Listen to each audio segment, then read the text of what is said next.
Okay. So, guys, like we discussed earlier, AIK protocol के दो flavour होते हैं, right? AIK V1 पंखा चलाना रे। और AIK V2, ठीक है। तो अब आज के डेट में AIK V2 ज्यादा यूज होने लगा है, राइट। AIK V1 की मैं अगर बात करूं तो इसमें हमारे पास फेज 1 होता था और फेज 2 होता था, राइट। फेज 1 में हम कितने मैसेजेस एक्सचेंज करते थे? अगर फेज 1 में आप मेन मोड को यूज कर रहे हो, so we use to exchange 6 messages. आपकी फेज 1 टनल अप आने में 6 मैसेजेस एक्सचेंज होते थे। अगर एग्रेसिव मोड यूज कर रहे हो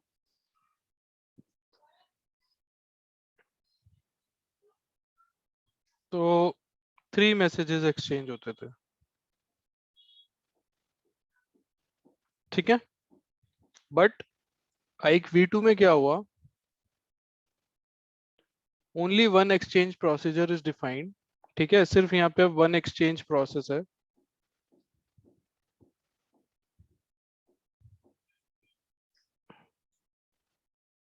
right. And it uses 4 messages. 4 messages के अंदर आपकी सारी कॉन्फ़िगरेशन एक्सचेंज हो जाती है, ठीक है। Both sides must use same authentication method. AIK V1 में प्री शेयर्ड है तो दोनों साइड पे प्री शेयर्ड की डालनी है, सर्टिफिकेट है तो दोनों साइड पे सर्टिफिकेट डालनी है। तो both side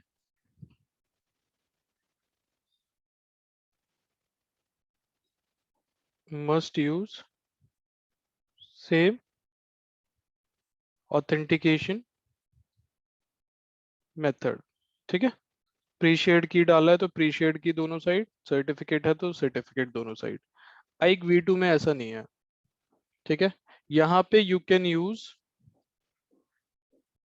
different authentication method on both the sides, तो कोई इशू नहीं है,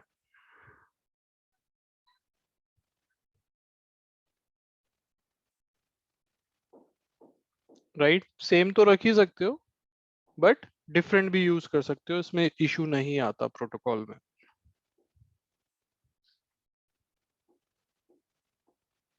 यहाँ पे फेज AIK V1 में हमें कोई ACK नहीं मिलता था, so there is no reliability of messages कि मैसेजेस डिलीवर हुए नहीं हुए हमें नहीं पता,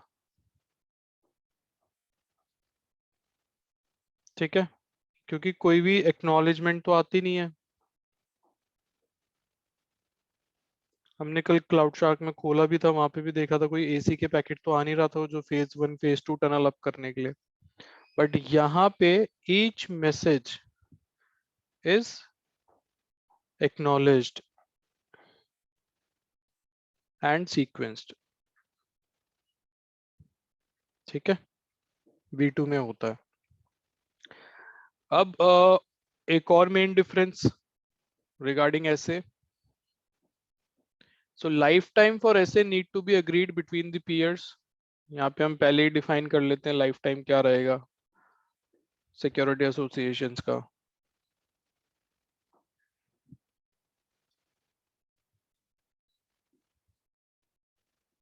between the peers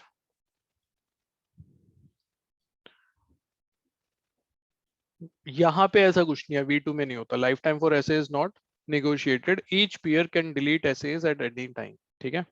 so life time, ये इंपॉर्टेंट है, ये ना पूछा जाता है इंटरव्यूज में, डिफरेंस क्या है V1 में V2 में। सो लाइफ टाइम फॉर ऐसे इज नॉट negotiated। इनफैक्ट मेरे सभी से भी, सभी वेंडर के लिए सेम ही रहता है ना कि मतलब कि हाँ कुछ हाँ सेम रहेगा। ये AIK प्रोटोकॉल के वर्जन्स हैं। इनफैक्ट मेरे से अभी जिस कंपनी में हुआ है उसमें भी यही क्वेश्चन पूछा था, V1 V2 में डिफरेंस क्या है, इसलिए मैं तुम्हें लिखवा रहा हूँ। So each pair can delete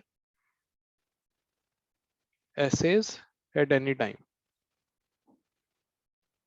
देखो इंटरव्यू में जो मोस्टली क्वेश्चंस पूछे जाते हैं ना उस तरीके के पूछे जाते हैं। SSL में पूछ लेंगे भाई TLS 1.2 वर्सेस TLS 1.3, ठीक है, क्योंकि टफ है, थोड़ा नया है, तो देखते हैं कि बंदा कितना लर्निंग कैपेसिटी कितनी है इसकी। फिर आइक V1 में और V2 में बता दो डिफरेंस। तो ये पोलो ऑल्टो, अगर मैं तुम्हें सिर्फ पोलो ऑल्टो बेसिस से पढ़ाऊँ तो अभी तक तो मैं निपटा भी देता एक, राइट। मैं थ्योरी तुम्हें इसलिए बता रहा हूँ IPsec की, और SSL की भी थ्योरी मैंने तुम्हें इसलिए बताई, ये कोर कॉन्सेप्ट है सिक्योरिटी के, हर जगह यही अप्लाई होगा, राइट। तो एक बार इसकी समझ लग गई तो फिर तो कोई भी फायरवॉल हो, कुछ भी हो, you can do, right. Router भी हो, तुम्हें समझ आएगा टनल कैसे बिल्ड करना है।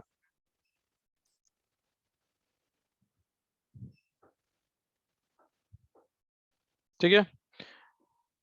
नितिन भाई, लास्ट, लाइफ टाइम जो IK1 में आप बता रहे हैं वो ऑप्शनल है कि करना मतलब कंपलसरी है कि हम लोग डिफाइन करेंगे?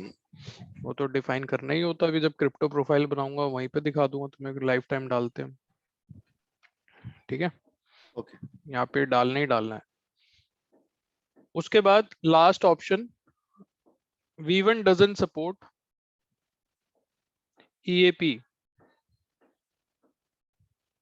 एक्सटेंसिबल ऑथेंटिकेशन प्रोटोकॉल,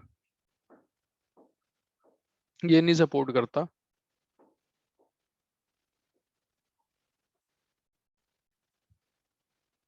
ठीक है, बट V2 करता है। यार देखो, ये जो टर्म्स है ना, you need to do Google, इनके बारे में तुम्हें पढ़ना पड़ेगा, टिप्स पे करना पड़ेगा, सो दैट जब इंटरव्यू में कोई तुमसे कुछ पूछेगा तो तुम उसको वहीं पे चुप कर दोगे, तो तुम्हारे नॉलेज पे उसको डाउट नहीं होगा, and you will easily get job in security domain. क्योंकि इतना सब नहीं पता होता यार, सिक्योरिटी वालों को नहीं पता होता। तुम किसी से भी पूछ लेना अपने फ्रेंड से, यार बताइए जरा एक V1 और V2 का डिफरेंस बताइए हमें, तो नहीं बता पाएगा वो। ठीक है, तो जब ये नॉलेज तुम लेके जाओगे, तुम्हारे टिप्स पे होंगी ये चीजें, तो फिर फंस ही नहीं सकते कहीं पे, राइट। तो इसको अपना नोट डाउन कर लेना, पूछा जाता है क्वेश्चन, सब नहीं पूछते बट हाँ पूछा जाता है। अब हमारे जो इनिशियल फेजेस हैं, ठीक है, जैसे हमने अभी बात करी कि आइक 1 में, फेज 1 में हम 6 मैसेज एक्सचेंज करते हैं, उसके बाद हम IPsec टनल बनाते हैं फेज 2 में, राइट। तो आइक V1 में होता क्या है कि पहला होता है आपका फेज 1, ठीक है। फेज 1 में 6 मैसेज एक्सचेंज करते हैं अगर मेन मोड यूज कर रहे हैं। एग्रेसिव मोड यूज कर रहे हैं तो 3 मैसेज एक्सचेंज होते हैं। और फेज 1 टनल होती किस लिए है? Sets up mutual authentication of peers,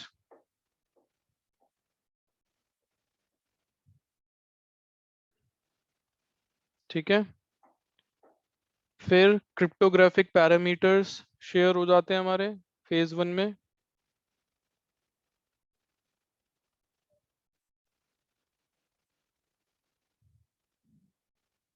ठीक है। And creates session keys,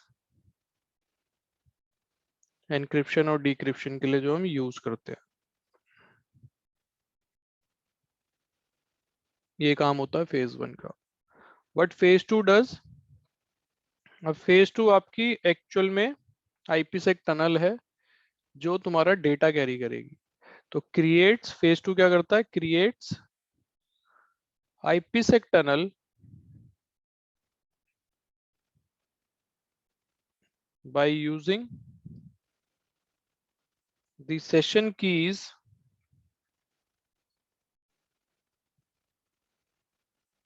created in phase 1। तो फेज 1 में जो हमने सेशन की जनरेट करी थी उसको यूज करके IPsec टनल फेज 2 में बनाई जाती है। मोस्टली क्वेश्चन ये भी पूछ लेते हैं इंटरव्यू में कि अगर मेरी ये कीज एक्सप्लॉइट हो जाती हैं या लीक हो जाती हैं, क्योंकि कुछ मेन मोड में 4 मैसेजेस अनएनक्रिप्टेड जाते हैं, तो फिर क्या करोगे? तुम्हारी तो टनल लीक हो सकती है, राइट। तो फिर हम उसका आंसर देते हैं, we can use perfect forward secrecy, PFS। PFS अगर अनेबल्ड होता है तो फिर फेज 2 में कीज दोबारा जनरेट होती हैं, ठीक है। तो मैं बताऊंगा अभी आगे। ये तो हो गया तुम्हारा आइक V1 कि आइक V1 के अंदर भाई फेज 1 में अगर मेरा मेन मोड है तो मेन मोड में 6 मैसेजेस मेरे एक्सचेंज होंगे, ठीक है। काम क्या होता है फेज 1 का? म्यूचुअल ऑथेंटिकेशन सेटअप करना, पीयर्स की क्रिप्टोग्राफिक पैरामीटर्स को एक्सचेंज करना और फिर लास्ट में सेशन कीज बनाना। फेज 2 का काम होता है कि भाई मेरे को आईपी टनल बनानी है बाय यूजिंग सेशन की जो मैंने फेज 1 में बनाई है। और फेज 2 को हम क्विक मोड भी कहते हैं क्योंकि इसमें सिर्फ 3 मैसेज एक्सचेंज होते हैं फेज 2 में। ठीक है, मेन मोड में कितने हुए थे? 6 मैसेज। अगर एग्रेसिव है तो होंगे सिर्फ 3 मैसेज। तो फेज 1 टनल 2 तरीके से बन सकती है, main mode, aggressive mode. 6 message, 3 message. Phase 2 tunnel हमेशा क्विक मोड में बनती है। कितने मैसेज एक्सचेंज होंगे? 3 मैसेजेस। अभी एक एक मैसेज खोल के दिखाऊंगा मैं तुम्हें। ठीक है, उसके बाद अगर मैं V2 की बात करूं, अब जो हमने वहां पे डिफरेंशिएशन में पढ़ा है, सो V2 की जो प्रोसेस है इसके कुछ इनिशियल फेजेस होते हैं नेगोशिएशन के। तो जो हम बोलते हैं ना कि 4 मैसेज एक्सचेंज करेगा, तो पहला जो एक्सचेंज होता है वो होता है आइक ऐसे इनिट एक्सचेंज, राइट? ये होता है आपका पहला मैसेज।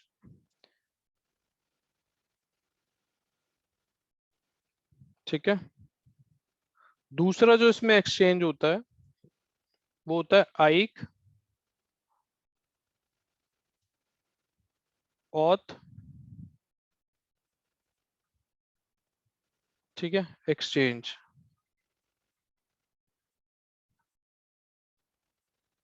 अब ये जो मैसेज है ऐसे इनिट और ऐसे ऑथ, इसमें तुम्हारी जो इंफॉर्मेशन है, ये क्या करता है कि जो तुम्हारी फेज 2 की भी इंफॉर्मेशन होती है ना एक V1 में, उसको भी ये ऑथ वाले इसमें कंबाइन कर देता है उस इंफॉर्मेशन को। यहाँ पे तो हमें फेज 1 फेज 2 करना पड़ रहा था, राइट? फेज 1 में 6 मैसेज हैं अगर मेन मोड है, एग्रेसिव मोड है तो 3 मैसेज हैं। जब ये फेज 1 टनल अप आ जाती है उसके बाद फेज 2 बनती है। फेज 2 क्विक मोड ओके ही बन रही थी, 3 मैसेज यूज करके बन रही थी, राइट? बट V2 में ऐसा नहीं होता। V2 में क्या होता है कि पहले तुम्हारा आई कैसे इनिट एक्सचेंज होगा, राइट? उसके बाद आई ऑथ एक्सचेंज होगा।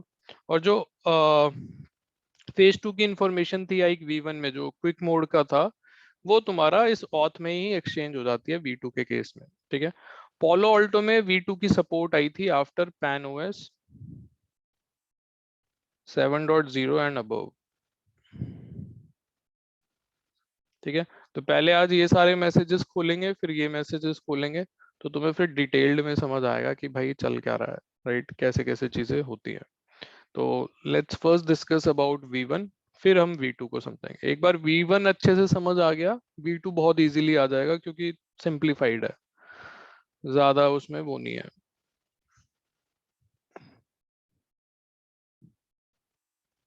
तो अगर मैं V1 की बात करूं,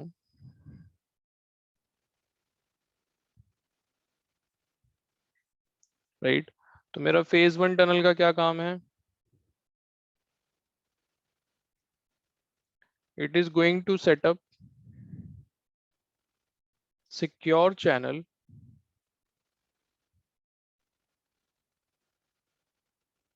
from security gateway to security gateway. जो आपकी दोनों एंड की फायरवॉल्स हैं इनके बीच में एक सिक्योर चैनल ये स्टैब्लिश कर रहा है। इसको हम मैनेजमेंट टनल भी बोल देते हैं, कई बार डेटा कैरी नहीं करती फेज 1 की टनल। दूसरा, द डिफी हिलमैन की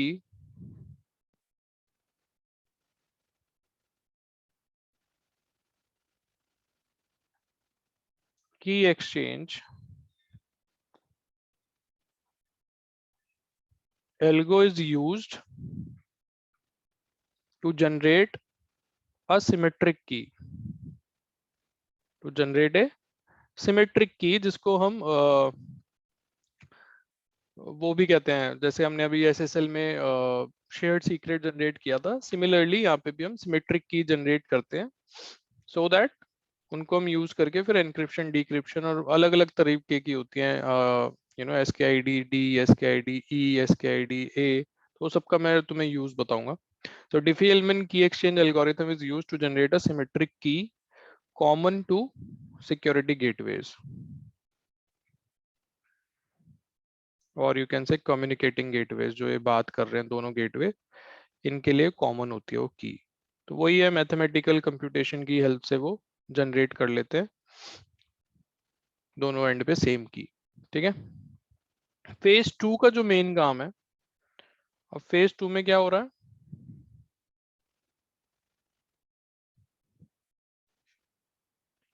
अब phase 2 is going to set up secure tunnel for network to network communication. अब जो आपका एक्चुअल में जो IPsec का डोमेन है, वो आपस में बात कर पाए, वो कम्युनिकेशन सेटअप करता है फेज 2. ठीक है. एक नेटवर्क दूसरे नेटवर्क से कम्युनिकेट कर पाएगा, that is work of phase 2 from security gateway to security gateway. ठीक है. एक साइट को दूसरे साइट से जोड़ने का काम होता है फेज 2 का. मतलब जो तुम्हारा नेटवर्क आपस में जो कम्युनिकेट कर पाएंगे, वो फेज 2 की वजह से कर पाएंगे. तो फेज 1 सिर्फ एक सिक्योर चैनल जनरेट करता है between the security gateway, setup करता है. फिर डिफी-हेलमैन की एक्सचेंज एल्गो हम यूज करके दोनों एंड पे एक सिमेट्रिक की जनरेट कर लेते हैं. फिर फेज 2 में हमें वो टनल, नेटवर्क टू नेटवर्क की टनल बिल्ड करनी होती है बाय यूजिंग दोज सिमेट्रिक की. ठीक है. अब इसमें जो तुम्हारे एसेज बनेंगे, तो phase 2 security associations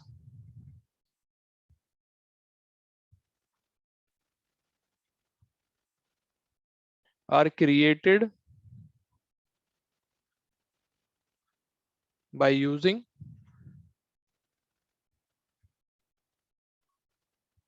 phase 1 secure channel. ठीक है. क्योंकि एक सिक्योर चैनल तो ऑलरेडी बिल्ड हो चुका है, तो उसको यूज करके हम फेज 2 के सिक्योरिटी एसोसिएशंस बिल्ड करते हैं. ठीक है. सिक्योरिटी एसोसिएशन कल ही बताया था मैंने, जिसमें local SPI, remote SPI, encryption algorithm, authentication algorithm, उनकी कीज, ये सारी इंफॉर्मेशन होती है. ठीक है. उसके बाद फेज 2 में दोबारा से डिफी-हिलमैन की एल्गोरिथम का यूज हो सकता है अगर आपने परफेक्ट फॉरवर्ड सीक्रेसी अनेबल यानी PFS अनेबल किया हुआ है. तो डिफी-हिलमैन एल्गो दोबारा से यूज हो सकती है इसमें to exchange the keys. Hellman की exchange algo may be used to create perfect forward secrecy. कि अगर फेज 1 में तुम्हारी कीज लीक हो गई, क्योंकि उसमें 4 मैसेज अनएनक्रिप्टेड जाते हैं, वो दिखते हैं क्या जा रहा है, तो उस केस में हम PFS यूज करते हैं और फेज 2 में दोबारा से ये डिफी-हिलमैन के थ्रू नया शेयर्ड सीक्रेट जनरेट होता है. तो पहली की अगर एक्सपोज हो भी गई, तो हम क्विक, मतलब जो क्विक मोड है उसमें दोबारा से जनरेट कर रहे हैं, तो कुछ पता नहीं लगता, अपना लीक नहीं होता, हैकर कुछ नहीं कर पाएगा. क्लियर हुआ? Yes Nitin. Best as practice A, Nitin, मतलब कि बेस्ट प्रैक्टिस हमारा ये होना चाहिए कि हम सेकंड टाइम की जनरेट करें बाय PFH. हाँ यार देखो, इट डिपेंड्स, राइट. थोड़ा सा स्लो हो जाता है, मतलब अगर टनल एकदम अप लाना है तो सी, ऑल दो रीकी होता है हर टाइम, तो आज की डेट में पॉसिबल तो है नहीं. एक आधी की चुरा के थोड़ा ही मैसेज देख पाएगा, उसके आगे वो नहीं देख पाएगा, फिर रीकी हो जाएगा थोड़े टाइम के बाद, राइट. तो आप कर सकते हो PFS यूज करके, मतलब पहले इनिशियल मैसेजेस भी कोई ना देख पाए तो आप कर सकते हो, राइट. तो करते हैं लोग PFS, जो हाईली कॉन्फिडेंशियल नेटवर्क्स हैं वहां पे चलता है PFS. मोस्टली कस्टमर्स नहीं करते. ठीक है. इससे कुछ सिस्टम यूटिलाइजेशन या रिसोर्स यूटिलाइजेशन में कोई फर्क पड़ता है क्या? ना ना, बस थोड़ा सा स्लो हो जाता है क्विक मोड स्टैब्लिश होने में. कन्वर्जेंस टाइम थोड़ा बढ़ जाता है क्विक मोड का. जैसे अगर बिना PFS के चलाओगे तो जल्दी अप आ जाएगा, इसके थ्रू चलाओगे थोड़ा लेट अप आएगा, बस ये डिफरेंस और कुछ नहीं है. और हर बार जब जब टनल डाउन जाएगी, फेज 2 अप आएगा, तो ये बार बार टाइम लेगा अप आने में। ठीक है। अच्छा, कुछ इंटरव्यूज के पेट क्वेश्चंस होते हैं कि अगर मेरा फेज 1 डाउन है, फेज 2 अप है, तो मेरा ट्रैफिक फ्लो तो अभी चल रहा है, कब मेरा फेज 2 भी डाउन हो जाएगा। ठीक है, एक इस तरीके के क्वेश्चन होते हैं। या फिर वो बोलेंगे कि मेरा फेज 2 डाउन है, फेज 1 डाउन है, तो क्या रीजन हो सकता है। ये सारी चीजें इंटरव्यू के थोड़े पेट क्वेश्चंस होते हैं, तो इन पे तुम्हें स्ट्रेस करना होगा कि अगर मेरा फेज 1 डाउन है, फेज 2 अप है, राइट, तो कितनी देर में फेज 2 भी डाउन हो जाएगा। जैसे ही इसकी की लाइफ टाइम एक्सपायर होगी, फेज 2 भी डाउन हो जाएगा और उसके बाद अप नहीं आएगा। ठीक है, पूरी टनल आपकी डाउन हो जाएगी, तो कस्टमर को इम्पैक्ट आ जाएगा। फेज 1 डाउन है, फेज 2 अप है, अभी इम्पैक्ट नहीं आ रहा था, उसका डेटा चल रहा था। ठीक है, क्योंकि फेज 1 को मैनेजमेंट टनल भी बोलते हैं, तो उसके डाउन होने से इम्पैक्ट नहीं आता, डेटा ट्रैफिक चलता रहता है। जैसी फेज 2 डाउन जाएगी, आपका इम्पैक्ट आ जाएगा, डेटा ट्रैफिक रुक जाएगा। ठीक है, कम्युनिकेशन ब्रेक हो जाएगा। तो एक ये क्वेश्चन होता है। दूसरा होता है कि भाई मेरी फेज 1 अप आ गई है, फेज 2 अप ही नहीं आ रही, राइट, तो इसका आंसर होता है कि मेरी फेज 1 तो अप है, but my phase 2 is not coming up, but will you check, right. अब इसका आंसर होता है कि यार माइट भी दोनों एंड पे जो फायरवॉल्स हैं, एक तो वो सेम वेंडर की नहीं है, एक राउट बेस्ड है, दूसरी पॉलिसी बेस्ड है, और there might be possibility of mismatch in proxy IDs. तो जो इनक्रिप्शन डोमेन है वो अलग अलग है, प्रॉक्सी आईडीज इनकी मिसमैच हो रही है, राइट। क्योंकि पालो अल्टो राउट बेस्ड वीपीएन है, तो वो क्या करता है, बाय डिफॉल्ट ये भेजता है प्रॉक्सी आईडीज में, और सामने वाली वो भेजेगी जो कॉन्फ़िगर्ड है पॉलिसी में। तो मिसमैच होने की वजह से ये प्रॉक्सी आईडीज का वाइटल रोल होता है फेज 2 में, फेज 2 को अपलाने के लिए, अभी बताऊंगा मैसेज खोल के, राइट। तो इसके मिसमैच की वजह से वो अप नहीं आ पाता, राइट, एक ये रीजन होता है। दूसरा, मोस्टली तो प्रॉक्सी आईडीज के रीजन होता है तुम्हारी फेज 2 टनल अपनी आती, क्योंकि फेज 2 बहुत सिंपल है, राइट। फेज 1 आप आ गई तो फेज 2 आप आएगी आएगी, नहीं आ रही, proxy IDs one of the root cause कि इसकी वजह से नहीं आ रही, राइट। तो हम चेक करते हैं कि कौन कौन से फायरवॉल लगे हुए हैं दोनों एंड पे, फिर कौन सा राउट बेस्ड है, कौन सा पॉलिसी बेस्ड है। और अगर पोलो ऑल्टो लगा है, दूसरे एंड पे सिस्को लगा है, तो सीधा सीधा पता लग गया कि पोलो ऑल्टो तो ऑल जीरो करके भेज रही है, और वहां से सिस्को अपना जो भी तुमने पॉलिसी में डिफाइन किया होगा इंक्रिप्शन डोमेन वो भेज रही है, तो इसलिए मिसमैच होके ये अप नहीं आ रहा।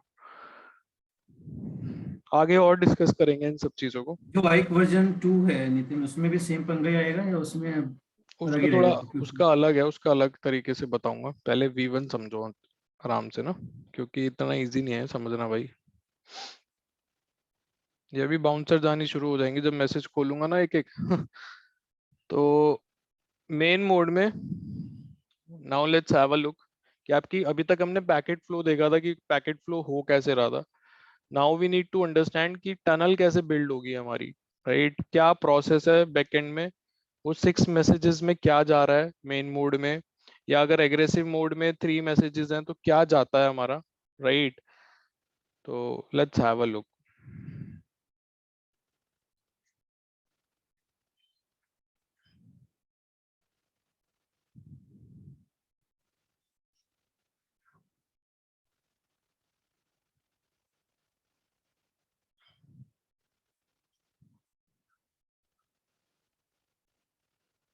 ठीक है, ये आपका सर्वर है, लेट्स से इसकी आईपी है 10.1.20.5। ठीक है, अब हमें ये देखना है कि ये जो टनल बिल्ड होगी इन दोनों के बीच में, ये कैसे बिल्ड होगी, राइट। फेज 1 कैसे अप आएगी, फेज 2 कैसे अप आएगी। तो पहले फेज 1 के मैसेजेस देखेंगे। फेज 1 में क्या होगा, अगर आप आइक V1 यूज कर रहे हो, मेन मोड यूज कर रहे हो, तो 6 मैसेज एक्सचेंज होंगे इन दोनों के बीच में, इस पोलो ऑल्टो और इस पोलो ऑल्टो के बीच में 6 मैसेजेस एक्सचेंज होंगे। मैसेज नंबर 1, अभी मैं सिर्फ मैसेज का ओवरव्यू दे रहा हूँ, फिर एक एक मैसेज को इन डेप्थ खोलेंगे कि उसके अंदर क्या कंटेंट जाता है। तो मैसेज नंबर 1 जाएगा इस पोलो ऑल्टो से, जिसके अंदर इनिशिएटर कुकी होगी,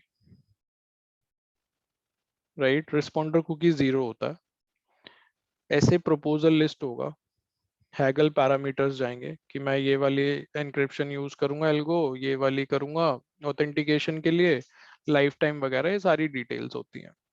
ये मैसेज इसके पास पहुंचेगा और ये किस पे चलते हैं, यूडीपी 500 पे चल रहे हैं ये। और अब जब वायरशार्क कैप्चर लोगे तो तुम्हें आइजैक एम्प दिखेगा, कल मैंने दिखाया भी था। इंटरनेट सिक्योरिटी एंड की management protocol Isaac amp packets दिखेंगे यूडीपी 500 पे, सोर्स डेस्टिनेशन 500, अनटिल अनलेस कोई यहाँ पे बीच में नेट डिवाइस अगर नहीं आ रही तो। ठीक है, अभी हम सिनेरियो ले रहे हैं कोई नेट डिवाइस नहीं है, सीधा कम्युनिकेशन है। उसके बाद यहाँ से आएगा मैसेज नंबर 2। जब ये मैसेज उसके पास पहुंच गया तो ये इनिशिएटर था, इसने हमेशा मतलब इसने टनल इनिशिएट करी है, और ये रिस्पॉन्डर है। तो हमेशा हम जो ट्रबल शूटिंग करते हैं वो रिस्पॉन्डर पे करते हैं हमेशा, और ये इंटरव्यू में पूछा भी जाता है कि जो ट्रबल शूटिंग करोगे, टनल अपनी आ रही तो किस एंड पे करोगे, इनिशिएटर पे या रिस्पॉन्डर पे। ठीक है, इसने मैसेज 1 भेजा है, ये इनिशिएटर है, तो हम हमेशा रिस्पॉन्डर पे करते हैं ट्रबल शूटिंग। तो रिस्पॉन्डर कौन सा मैसेज भेजेगा, मैसेज नंबर 2। इस मैसेज नंबर 2 में होता क्या है कि कुकी ऑफ इनिशिएटर, क्योंकि ये तो आई थी यहाँ से, फिर कुकी ऑफ रिस्पॉन्डर, क्योंकि अब ये रिस्पॉन्ड कर रहा है तो यहाँ पे रिस्पॉन्डर की कुकी 0 जाती है। अब यहाँ पे अपनी कुकी डाल के भेजेगा। उसके बाद ऐसे प्रपोजल एक्सेप्ट, जो प्रपोजल तुमने भेजा था इनिशिएटर ने, वो इसने एक्सेप्ट किया या नहीं किया, ये मैसेज 2 में भेजता है। ठीक है, उसके बाद अब यहाँ से आएगा मैसेज नंबर 3। अभी तक ये सब अनएनक्रिप्टेड चल रहा है तुम्हारा, सब कुछ अनएनक्रिप्टेड है। अगर कोई वायरशार्क कैप्चर ले रहा है तो वो देख पाएगा कि क्या जा रहा है। अब मैसेज नंबर 3 में जो तुम्हारा इनिशिएटर है वो क्या भेजता है, डिफी इलमन की पब्लिक की भेजता है। अब पब्लिक की से तुम्हें समझ आ जाएगा, पब्लिक की भेज रहा है मतलब अब यहाँ से कुछ एनक्रिप्ट होके आने वाला है, राइट। तो ये दोनों क्या करते हैं, अपनी अपनी पब्लिक की भेज देते हैं, और उस पब्लिक की को भेजने के बाद उसको यूज करके शेयर्ड सीक्रेट जनरेट करते हैं। वो पूरी डिफी इलमन के एल्गोरिथम में तुम्हें नेक्स्ट लेक्चर में पूरी समझा दूंगा कि ये कैसे एक्सचेंज हो जाता है और शेयर्ड सीक्रेट जनरेट हो जाती है। तो ये डिफी इलमन अपनी पब्लिक की भेज रहा है, अपना ये पोलो ऑल्टो वाला, ठीक है, और एक इसके साथ ही नन्स वैल्यू भेजता है। ये सब की जनरेट के लिए काम होती है। ठीक है, नन्स वैल्यू इनिशिएटर।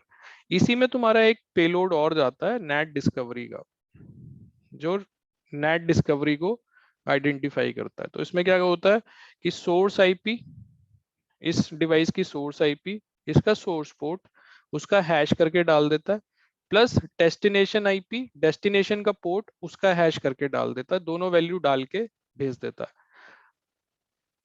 यहां से जब मैसेज नंबर 4 आएगा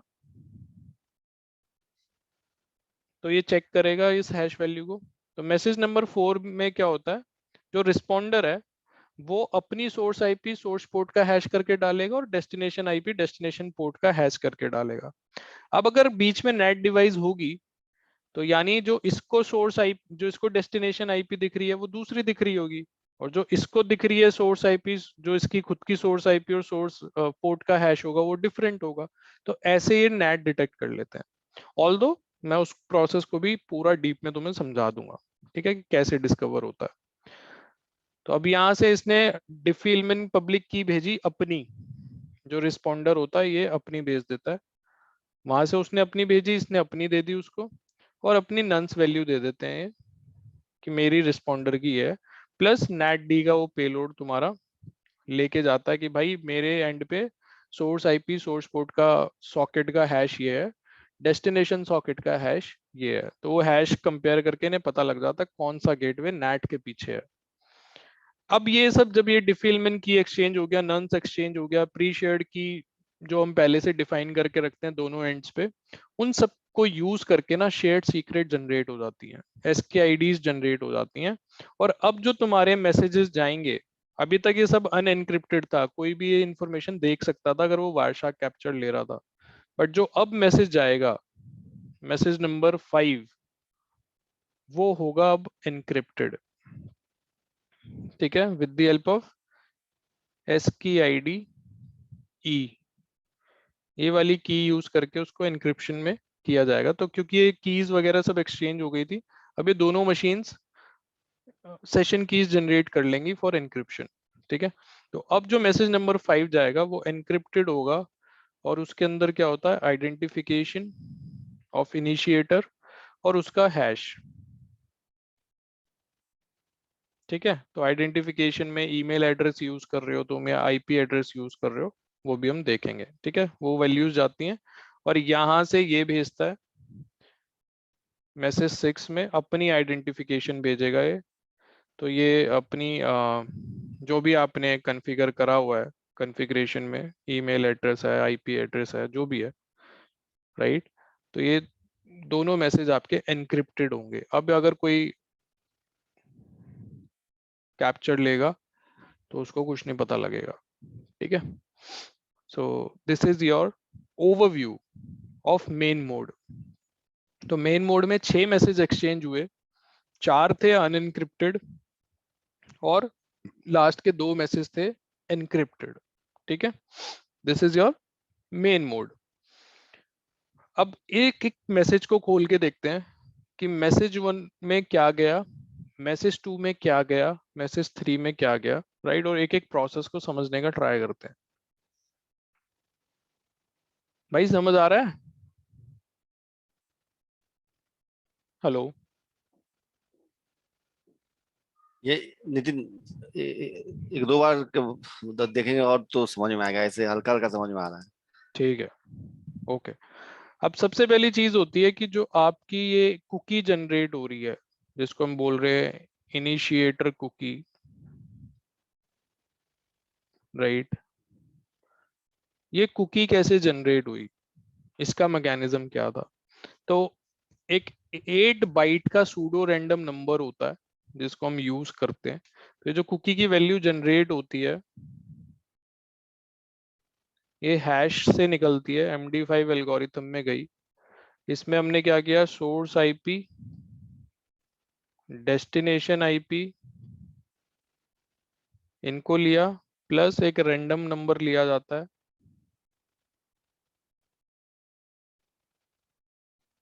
टाइम एंड डेट। ये सारे पैरामीटर्स जाते हैं, इसको हैश करते हैं, जो वैल्यू निकलती है उसको कहते हैं कुकी इनिशिएटर। सिमिलरली जो तुम्हारी रिस्पॉन्डर कुकी जनरेट होगी, जो रिस्पॉन्डर भेजेगा वो भी सेम प्रोसेस से जनरेट होगी। हैश होगा, source IP, destination IP, random number, time and date.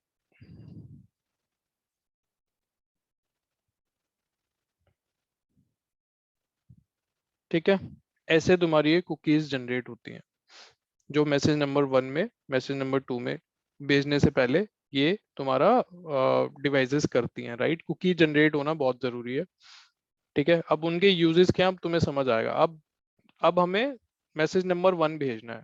ठीक है, अब मैसेज नंबर 1 के अंदर क्या क्या कंटेंट जाता है, राइट। वो हैगल पैरामीटर्स क्या होते हैं, राइट। और फिर रिस्पॉन्डर कैसे रिस्पॉन्स करेगा। तो जो मैसेज नंबर 1 हमने अभी देखा था पीछे, तो अब इसके अंदर क्या क्या जाएगा सॉरी। तो जो आपका मैसेज नंबर 1 है, जो इनिशिएटर भेज रहा है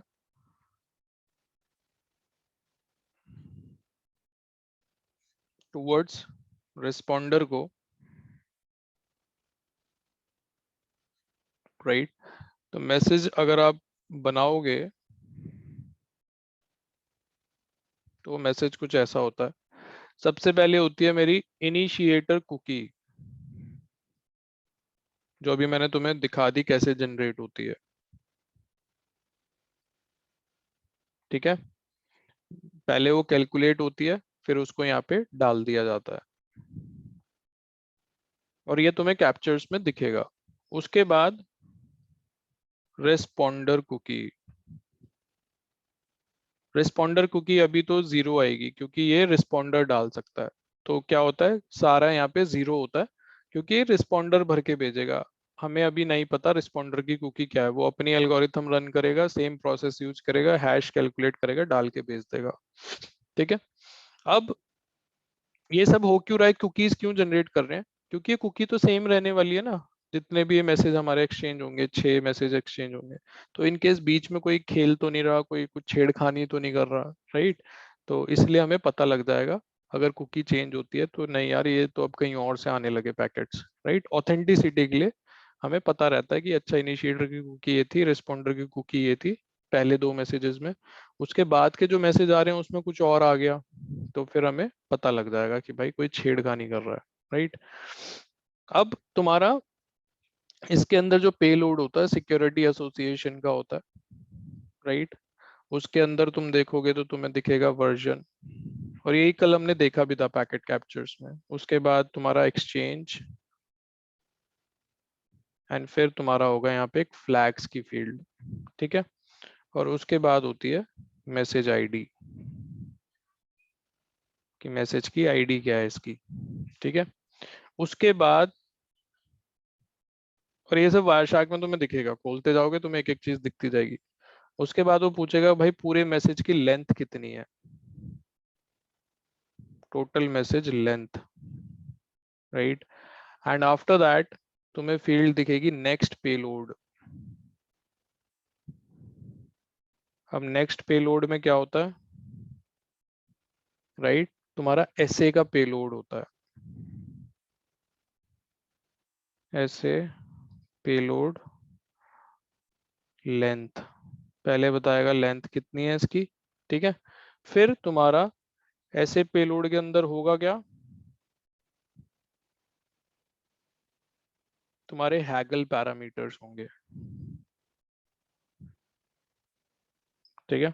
तो इसमें तुम्हें ऐसे पेलोड के अंदर मिलेगा domain of encryption, domain DOI मिलेगा, टाइप, और तुम्हें मिलेगा सिचुएशन।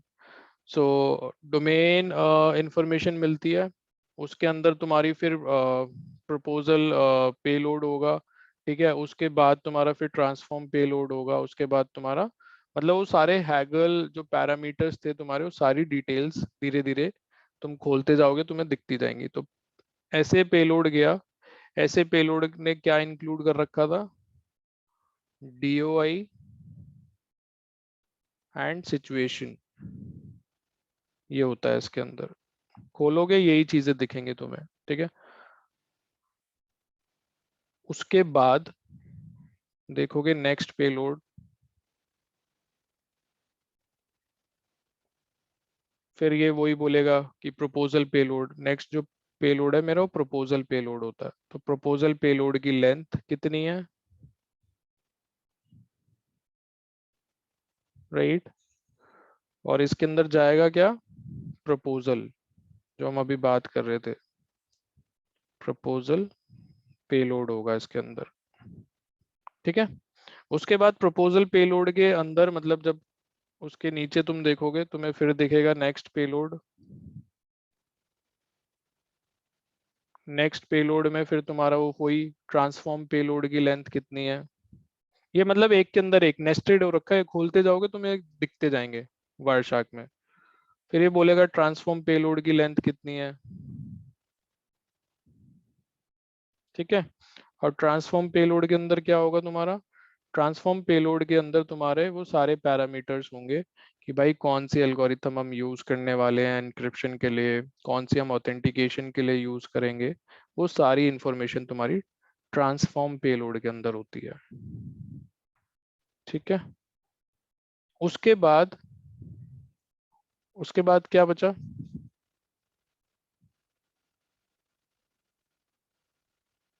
उसके बाद कुछ नहीं बचा, यहाँ पे तुम्हें दिखेगा 0, खत्म हो गया मैसेज, ठीक है। तुमने ट्रांसफर कर दिया। अब इन मैसेजेस की इंपॉर्टेंस क्या है, क्या मतलब ये जो पेलोड्स हैं इनके अंदर क्या क्या जा रहा है, राइट।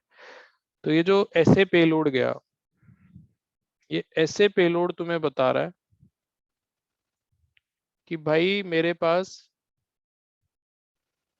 जो आईपीसेक को जो मेरे को सेटअप करना है, राइट, तो उसके लिए जो डिटेल्स हैं, जो डोमेन ऑफ इंक्रिप्शन वाली डीओआई वाली जो डिटेल्स हैं वो शेयर करो, राइट। तो ये वो कैरी करके ले जा रहा है तुम्हें। तो ये DOI is going to identify the exchange to be occurring to set up IPsec, right. So DOI identifies the exchange, वो जो आपका क्विक मोड में होने वाला है exchange to be occurring to set up IPsec. ठीक है, सो जो तुम्हारा एक्सचेंज होने वाला है IPsec टनल को सेटअप करने के लिए, उसको आइडेंटिफाई करता है DOI। ठीक है, उसके बाद जो तुम्हारा प्रपोजल पेलोड है ये क्या कर रहा है, इसमें तुम्हारी SPI सिक्योरिटी पैरामीटर इंडेक्स, ठीक है, इनिशियली क्या होती है, 0 होती है for all phase 1 messages. SPI value 0 होगी for all phase 1 messages, includes proposal, protocol ID, SPI size, right, ये सारी डिटेल्स इसके अंदर आती हैं। बट इनिशियली SPI की जो वैल्यू होती है वो 0 होती है for all phase 1 messages, phase 1 में वो 0 रहेगी। उसके बाद जो तुम्हारा ट्रांसफॉर्म वाला पेलोड है ये क्या ले जा रहा है, तो ये क्या ले जाता है, ट्रांसफॉर्म आईडी, तुम्हारे सिक्योरिटी एसोसिएशन के एट्रीब्यूट्स, एट्रीब्यूट्स का मतलब होता है एक्चुअल में वैल्यू कि कौन से एल्गोरिथम हम यूज करने वाले हैं। ठीक है, DES यूज करेंगे, MD5 यूज करेंगे फॉर ऑथेंटिकेशन, की एक्सचेंज के लिए डिफी एलिमेंट का कौन सा ग्रुप यूज करने वाले हैं, और तुम्हारा ऑथेंटिकेशन के प्री शेयर्ड की है या सर्टिफिकेट है, ये सारे एट्रीब्यूट से कैरी करके ले जाता है। This is your message number 1। अब इसमें कोई डाउट है?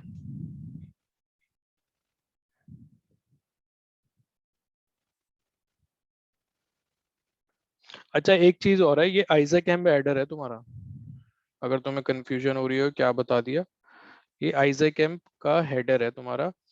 और इसमें ना क्या होता है कि दिस इंक्लूड्स 1 SA पेलोड, और ये 2 पेलोड्स होते हैं प्रपोजल ट्रांसफॉर्म के ना, 2 सेट होते हैं, मतलब इसके नीचे 2 और ऐसे ही बने होते हैं वो। ठीक है, तो मोस्टली तुम्हें पर वायरशार्क कैप्चर में एक ही सेट दिखता है, दूसरा सेट मैंने भी कभी यूज कर होते हुए कहीं देखा नहीं है। Make sense? हाँ सर। समझ आया या ऊपर से बाउंसर चली गई? नहीं सर, समझ में आ रहा है और बहुत डीपली बताया आपने सर, उतना तो बताया नहीं था पहले लोग पता ही नहीं हो तो बताएंगे क्या? पैकेट के बारे में सर। ठीक है, एक्चुअली सर जब तक 2-3 बार लोग देखेंगे नहीं ना सर, जो पहली बार देख रहे हैं उनको थोड़ा प्रॉब्लम होगी सर, हमें भी हुई थी बहुत ज़्यादा, 3-4 बार रिपीट किया था तब जा क्लियर हुआ था सर। हम्म, तो देखो जो आइजैक हमारा ये हेडर है जो मैं तुम्हें बता रहा हूँ, इसके अंदर क्या है, ये हमारा इनिशिएटर कुकी कैरी कर रहा है, रिस्पॉन्डर कुकी जो हमें देगा, अभी तो इनिशियली 0 होती है इसके अंदर, वो आएगी इसके अंदर। ठीक है, और इसके अंदर पेलोड फील्ड्स होती हैं, जो हर पेलोड का अपना कुछ एक सिग्निफिकेंस है। ऐसे पेलोड की हम बात कर रहे हैं अभी, जैसे तो ऐसे पेलोड के अंदर 2 इंपॉर्टेंट पीस ऑफ इंफॉर्मेशन होता है, राइट। रीजन, जो तुम्हारा आइजैक है ये जेनेरिक प्रोटोकॉल है, with packet and exchange is taking place for IPsec। ये जो तुम्हारा है ना आइजैक, ये जेनेरिक प्रोटोकॉल है with packet and message formats that can be used to negotiate any number of protocols. ठीक है, सो इसमें it is really important to specify that this particular ISACM exchange is taking place for IPsec negotiation। तो इसलिए हमें ये जो ऐसे payload है इसमें जो ये DOI फील्ड है, right, so domain of interpretation का जो सिग्निफिकेंस है, इसकी सिग्निफिकेंस यही है कि तुम्हारा DOI says that this message exchange is for IPsec। ये बता रहा है कि भाई मैं IPsec के लिए हो रहा हूँ एक्सचेंज, बिकॉज जो आइजैक है ये जेनेरिक प्रोटोकॉल है। जेनेरिक प्रोटोकॉल मतलब किसी के लिए भी यूज हो सकता है, एनी नंबर ऑफ प्रोटोकॉल्स के लिए हम यूज कर सकते हैं इसको एक्सचेंज के लिए, राइट। तो जो डोमेन ऑफ इंटरप्रिटेशन है ये बताता है कि भाई मैं IPsec के लिए यूज हो रहा हूँ at this point of time. ठीक है, तो तुम्हारे सिक्योरिटी गेटवेज को पता लगता है, अच्छा IPsec टनल स्टैब्लिश करनी है, उसके लिए मैसेज आ रहे हैं। the other important piece is the situation, है ना, 2 चीज लिखी है मैंने यहाँ पे, DOI और सिचुएशन। तो सिचुएशन जो होता है it is a 32 bit mask, 32 bit का बिट मास्क होता है ये, that represents the environment under which your IPsec essay proposal and negotiations are carried out। तो ये वो बताता है कि भाई 32 बिट का बिट मास्क यूज करके हम IPsec का essay proposal और negotiation को carry out करने वाले हैं। So basically it provides information that the responder can use to make a policy determination and how to process the incoming security association request।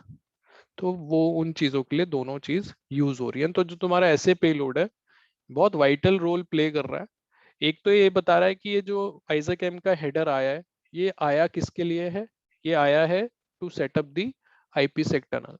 दूसरा ये बता रहा है सिचुएशन का यूज करके बता रहा है कि भाई मैं 32 बिट का बिट मास्क यूज करूंगा, ठीक है, IPsec ऐसे प्रपोजल और नेगोशिएशंस को कैरी आउट करने के लिए।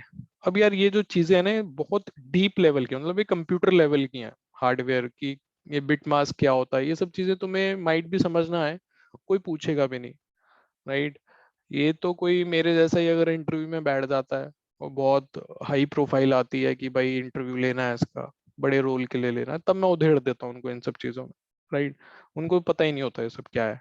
फ्लैग्स, किसी ने ये आज तक ये जो ऊपर तुम्हें वर्जन एक्सचेंज फ्लैग्स, कभी फ्लैग्स का पता ही नहीं होता किसी को, फ्लैग्स होते किस लिए आइजैक हेडर में, राइट।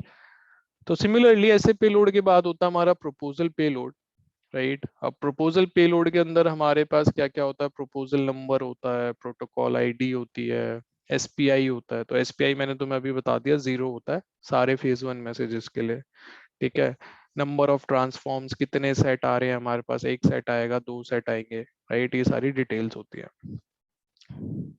क्लियर है भाई?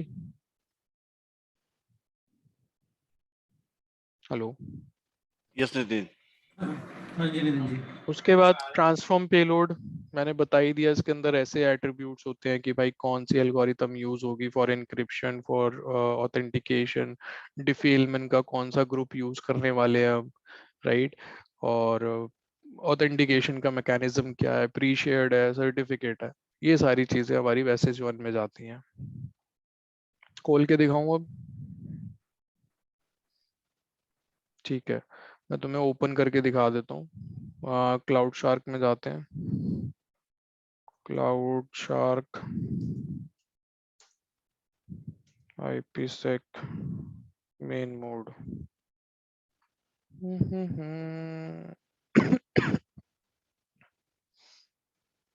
सो इफ यू सी 6 मैसेज गए, उसके बाद quick mode, right. ISAKMP protocol है, तो इसको ओपन कर लेते हैं। एंड यहाँ पे तुम देखोगे तो ईथरनेट 2, फिर internet IP layer 3 information, right. और उसके बाद UDP, सोर्स भी 500 है, डेस्टिनेशन भी 500 है। उसके बाद दिखेगा इंटरनेट सिक्योरिटी एसोसिएशन एंड की मैनेजमेंट प्रोटोकॉल, ठीक है, आइजैक। इसको जब ओपन करोगे तो यहाँ पे तुम्हें दिख रही है इनिशिएटर SPI क्या है, वैल्यू है, ये हैश वैल्यू है। कैसे कैलकुलेट हुई थी, source IP, destination IP, date, time और रैंडम नंबर को हैश लेके कैलकुलेट हुई थी। रिस्पॉन्डर SPI अभी 0 है, मुझे नहीं पता, वो तो वही बताएगा। नेक्स्ट पेलोड फिर क्या है, नेक्स्ट पेलोड है सिक्योरिटी एसोसिएशन, उसका वर्जन, ठीक है, यही लिखा था मैंने, वर्जन बता दिया उसने, मेजर वर्जन, माइनर वर्जन 1.0। फिर एक्सचेंज टाइप क्या है, आइडेंटिटी प्रोटेक्शन मेन मोड। तो अगर यहाँ के एग्रेसिव होगा तो यहाँ पे एग्रेसिव आ जाएगा, मेन है तो मेन आ जाएगा। अब आ जाओ फ्लैग्स में। फ्लैग्स में एनक्रिप्शन अभी हो रहा है, नॉट एनक्रिप्टेड, ये मैसेज एनक्रिप्टेड नहीं है।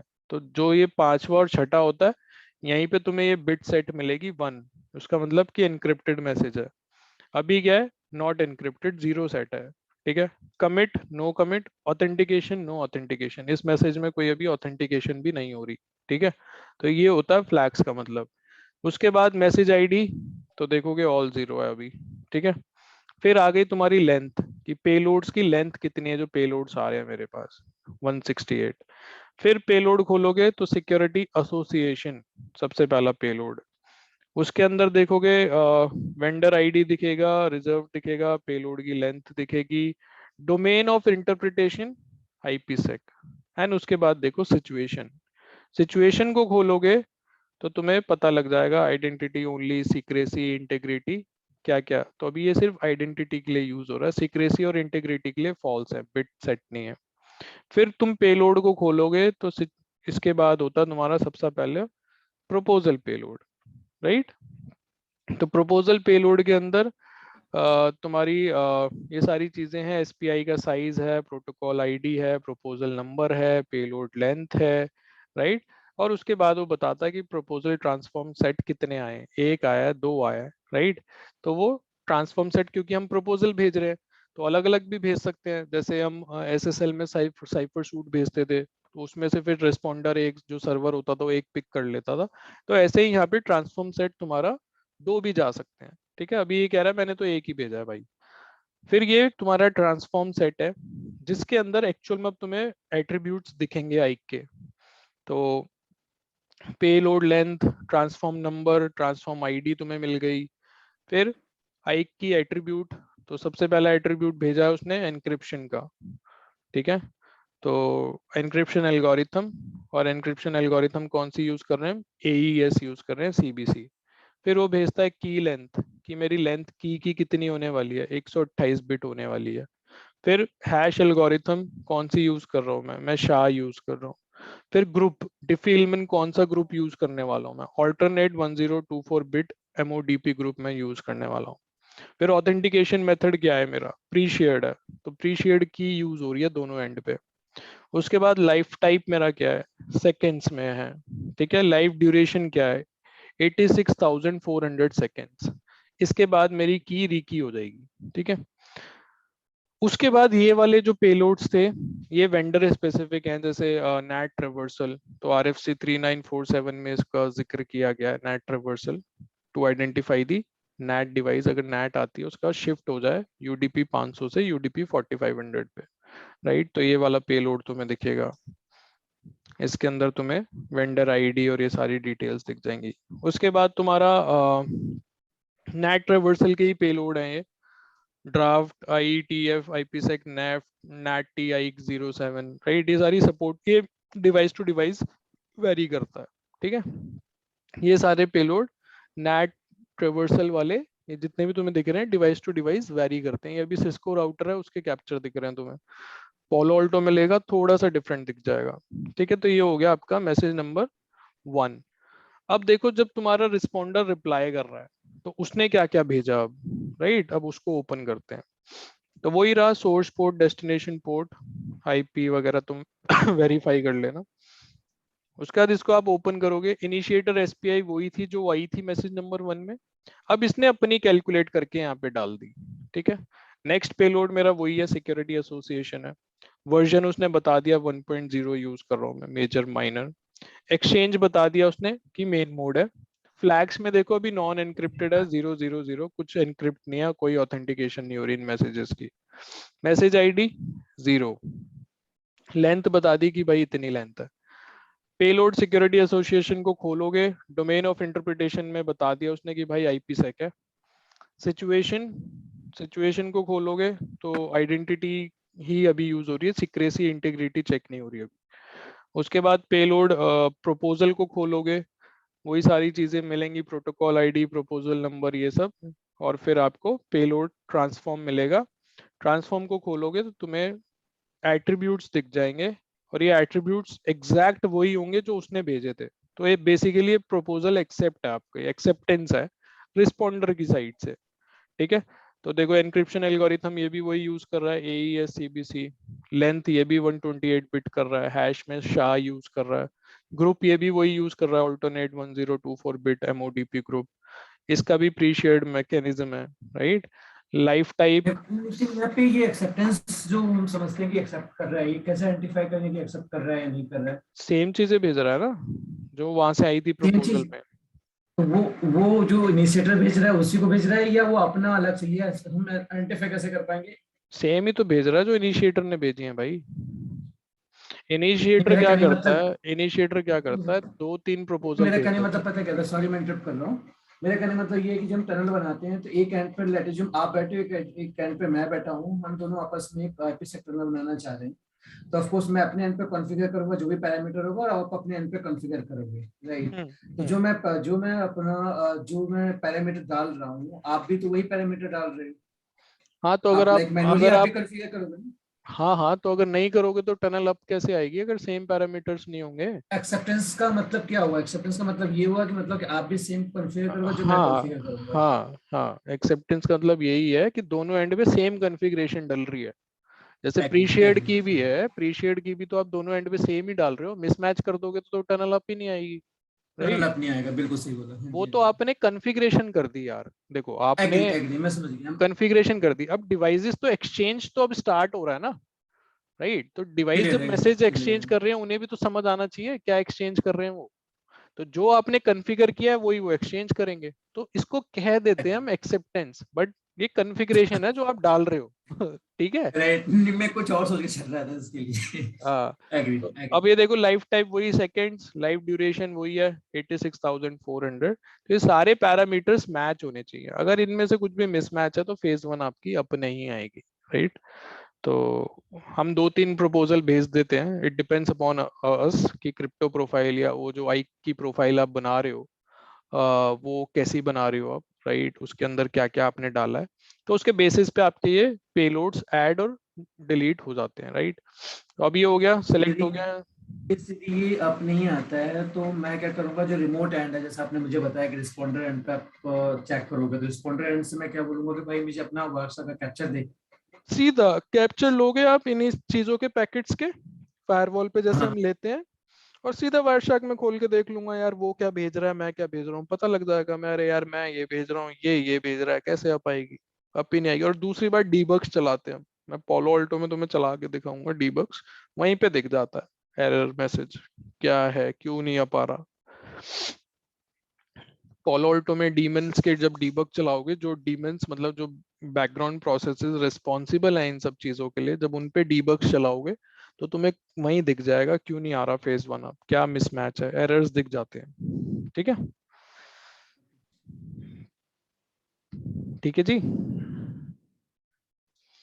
हेलो हेलो हेलो हेलो, क्या हो गया?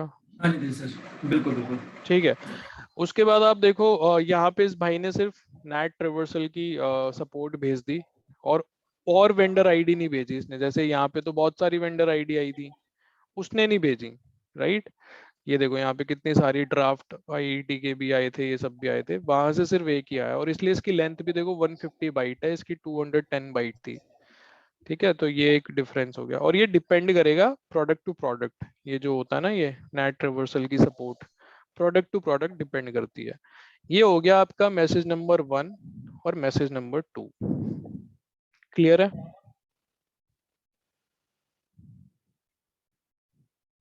क्लियर है सर। ठीक है जी। अब आपका आएगा मैसेज नंबर 3। अब मैसेज नंबर 3 के अंदर ना बहुत सारी चीजें होती हैं, राइट। तो जैसे मैंने तुम्हें बताया था, नेट डिस्कवरी एक हमारा है इसमें पेलोड।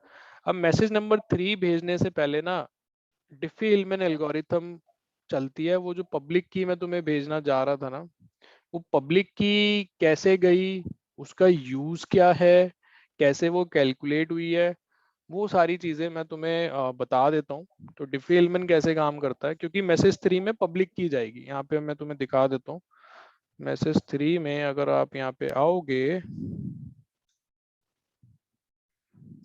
ये दिख रही है की, दिख गया की एक्सचेंज पेलोड गया, उसके अंदर ये की गई है, और फिर ये नंस पेलोड गया, इसके अंदर ये नंस का डेटा गया है, राइट। उसके बाद फिर ये डेड पीयर डिटेक्शन, और तुम्हारा फिर नेट डिस्कवरी का पेलोड, ये रहा देखो नेट डी का पेलोड। और नेट डी के अंदर ये हैश जा रहे हैं, 2 हैश गए हैं, सोर्स सॉकेट और डेस्टिनेशन सॉकेट के हैश गए, राइट। अब ये सब कैसे काम होता है? डिफी हिलमैन में ये पब्लिक की कैसे कैलकुलेट हुई, ये जो हम भेज रहे हैं ये कैसे कैलकुलेट हुई, क्यों हम शेयर कर रहे हैं, ये थोड़ा मैं बता देता हूँ तुम्हें। तो अब जब मैसेज नंबर 3 में हमने यहाँ पे देखा था कि उसने बोला कि भाई मैं मैसेज नंबर 3 में पब्लिक की भेजूंगा अपनी, नंस भेजूंगा और नेट डिस्कवरी का पेलोड भेजूंगा, ठीक है। अब ये पब्लिक की कैसे कैलकुलेट हो रही है ये बता देता हूँ।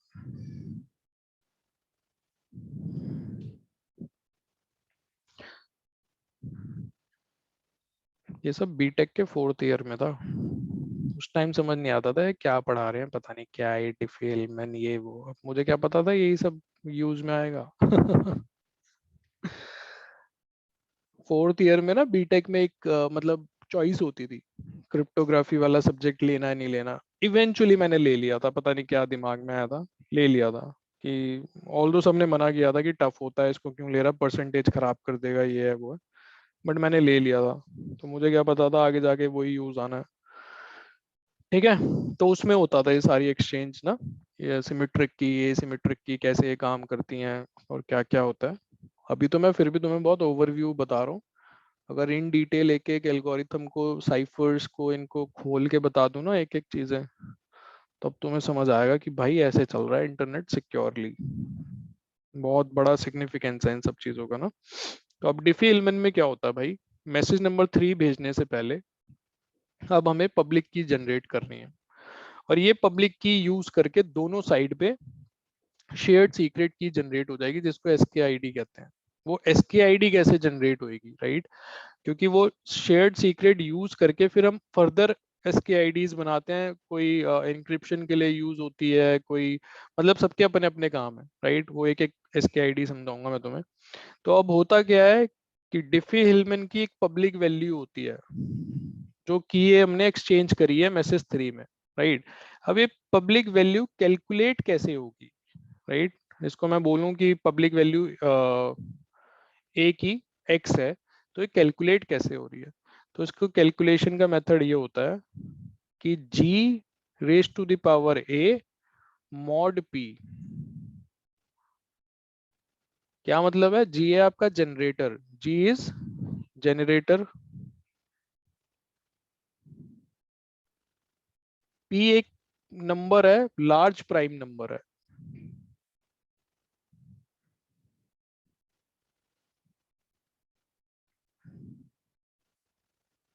ठीक है। और A is a private secret जो सिर्फ ए को ही पता है, नोन ओनली टू इनिशिएटर, ये सिर्फ इनिशिएटर को पता है कि ए क्या है।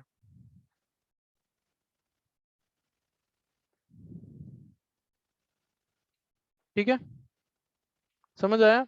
सिमिलरली ऐसे ही एक्स बी कैलकुलेट होगा जो आपकी डिफी-हिलमैन होगी, बी की साइड से प्राइवेट की जो आएगी वो कैसे कैलकुलेट होगी, उसकी वैल्यू होगी X B is equals to G raise to the power B mod P.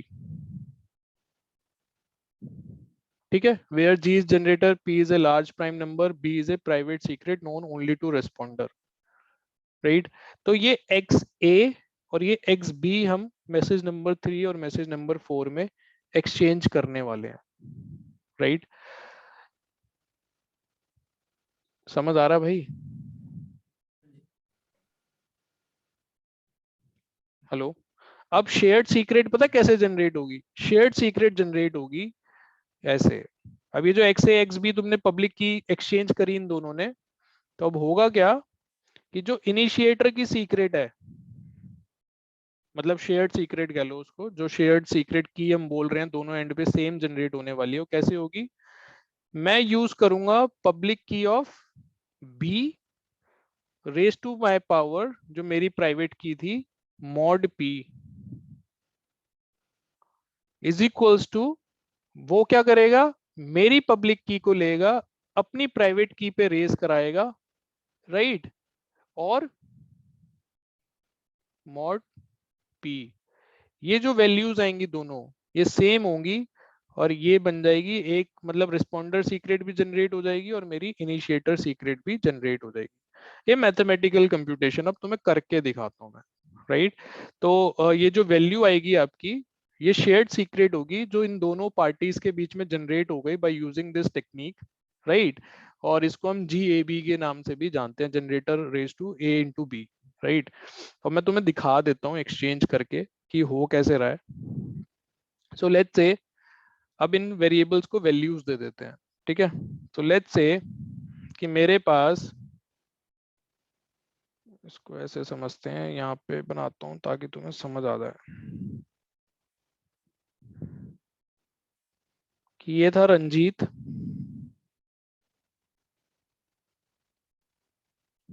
और ये है मेरा हसन भाई। ठीक है, रंजीत कह रहा है भाई मेरे पास जो ए है उसकी वैल्यू है 5। ठीक है, अब मैं इनको वैल्यूज असाइन कर रहा हूँ सो दैट आपको समझ आ जाए कि प्राइवेट की रंजीत की 5 है, और रंजीत कह रहा है प्राइम नंबर मैं यूज करूंगा। प्राइम नंबर क्या होता है भाई? प्राइम नंबर होता है जो 2 से इवन डिवाइड नहीं वैल्यू। होता है। ठीक है, तो जो खुद से ही मल्टीप्लाई हो सकता है बस, राइट। करेक्ट। ऑल दो लार्ज लेते हैं बट अभी कैलकुलेशन सिंपल रखने के लिए मैं छोटा नंबर ले रहा हूँ। ठीक है, अभी वो वैसे बहुत लार्ज होता है प्रैक्टिकल में वो। ठीक है, और जेनरेटर, जेनरेटर वो जो हम ग्रुप सेलेक्ट नहीं कर रहे मैसेज वन में, जो हम बता रहे हैं कि हम डिफेलमन का कौन सा ग्रुप यूज करने वाले हैं, है ना, वो वहां से उठ के आती है वैल्यू। तो लेट्स से इसकी वैल्यू है ग्रुप 5 यूज कर रहा हूँ मैं। ठीक है, 5 है इसकी वैल्यू। ये सारे पैरामीटर्स हो गए मेरे। सिमिलरली हसन कह रहा है कि भाई जो मेरी प्राइवेट की है दैट इज लेट्स से वो है 6। ठीक है, और जो मेरी ये प्राइम नंबर 7 जनरेटर 5, ये हमने ग्रुप के थ्रू डिटेल्स निकाल ली थी। ठीक है, अब रंजीत जो मैसेज नंबर 3 में इसको भेजने वाला है अपनी पब्लिक की, जिसको हम एक्स ए कह रहे हैं, उसकी वैल्यू कैसे कैलकुलेट होगी? उसकी वैल्यू कैलकुलेट होगी इस फॉर्मूले से। तो जी रेस टू पावर ए, तो 5 की पावर 5 मॉड 7, राइट। इसको कैलकुलेट कर लेते हैं। मुझे नहीं पता तुम्हारी मैथमेटिक्स कैसी थी, पर मैं करके दिखा देता हूँ। मॉड क्या होता है?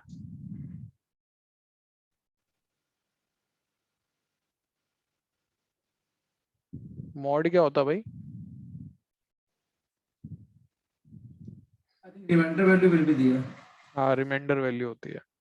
सो 5 रेस टू पावर 5, ये तो स्क्वायर का है यार, ये बड़ा वाला स्टैंडर्ड बड़ा कैलकुलेटर कैसे साइंटिफिक मिलेगा? वाला, इसमें साइंटिफिक वाला ना, clear scientific clear. Calculator, scientific. अरे वाह, 5 रेस टू द पावर 5, ये आ गया। ठीक है, मॉड 7, मॉड प्लस 7, +7 हो जाएगा। मॉड 7। ठीक है, तो क्या ये वैल्यू 3? तो जो मेरी पब्लिक की रंजीत भाई भेज रहा है हसन को, वो भेज रहा है 3। अब हसन भाई भेजेंगे अपनी पब्लिक वैल्यूज को मैसेज नंबर 4 में, जिसकी है एक्स बी, राइट। और एक्स बी कैसे जनरेट हो रही है? G raise to the power B mod P. तो इसकी जी तो है 5 और बी है मेरा 6 मॉड 7, राइट। तो कैलकुलेट कर लेते हैं दोबारा। 5 raise to the power 6 mod 7, तो ये आ गया 1। ठीक है, तो हसन भाई की पब्लिक की है 1। अब जो शेयर्ड सीक्रेट था वो कैसे जनरेट हो रहा था? वो रंजीत कैसे जनरेट करेगा अपनी शेयर्ड सीक्रेट? जो हसन भाई की पब्लिक की आई है रेस टू द पावर ए, जो उसकी प्राइवेट की है, मॉड पी। और जो हसन भाई हैं वो क्या करेंगे? वो रंजीत की पब्लिक की यूज करेंगे X A raise to the power उनकी प्राइवेट की मॉड पी। तो ये दोनों वैल्यू अब ना सेम आनी चाहिए हमें। ठीक है, तो करके देख लेते हैं। पहले रंजीत की कैलकुलेट करते हैं। तो रंजीत को क्या मिला है? एक्स बी में 1 मिला है। 1 रेस टू द पावर 5, तो ये तो 1 ही रहेगा, राइट। मॉड 7, तो आ गया 1। तो शेयर्ड सीक्रेट यहाँ पे जनरेट हुई 1। ठीक है, अब इसके देख लेते हैं भाई यहाँ पे क्या जनरेट हो रही है। पब्लिक की आई है 3 raise to the power 6 mod 7, आ गया 1, हो गई जनरेट। इसको कहते हैं एसके आईडी। अब इस SKID को फर्दर यूज करके हम इंक्रिप्शन के लिए अलग की बनाते हैं, फिर एक SKID A, E और D, ये 3 बनती हैं फिर फर्दर, और उनका क्या यूज है फिर मैं वो बताऊंगा। ये समझ आ गया डिफिलमेंट ग्रुप से कैसे हमने ये पब्लिक की एक्सचेंज करके शेयर्ड सीक्रेट जनरेट कर लिया सेम दोनों एंड पे। हाँ जी, हाँ जी। रंजीत ओ बाबू, हाँ सर। आ गया समझ?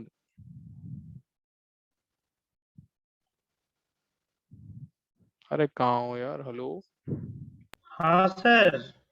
समझ आ गया? हाँ सर, बहुत कुछ नया चीज मिल रहा है सीखने को सर।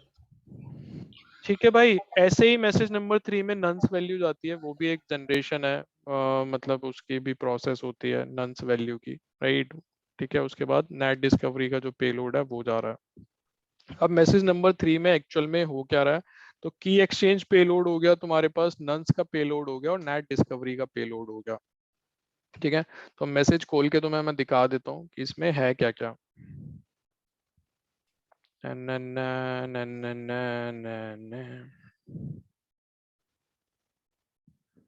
सो मैसेज नंबर 3 में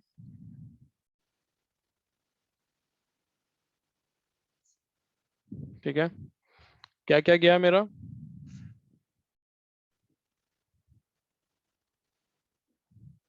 इनिशिएटर कुकी, वो तो शुरू से ही आ रही है।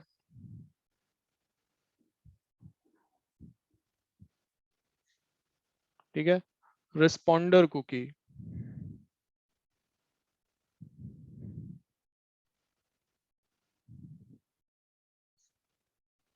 ठीक है, नेक्स्ट पेलोड,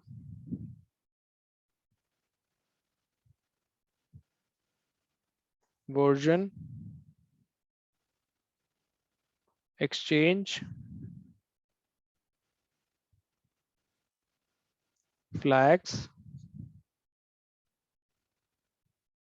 ठीक है, मैसेज आईडी,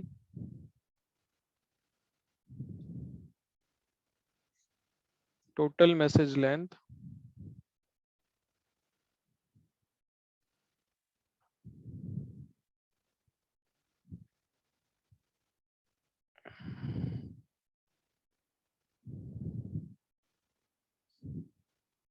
ठीक है, फिर नेक्स्ट पेलोड,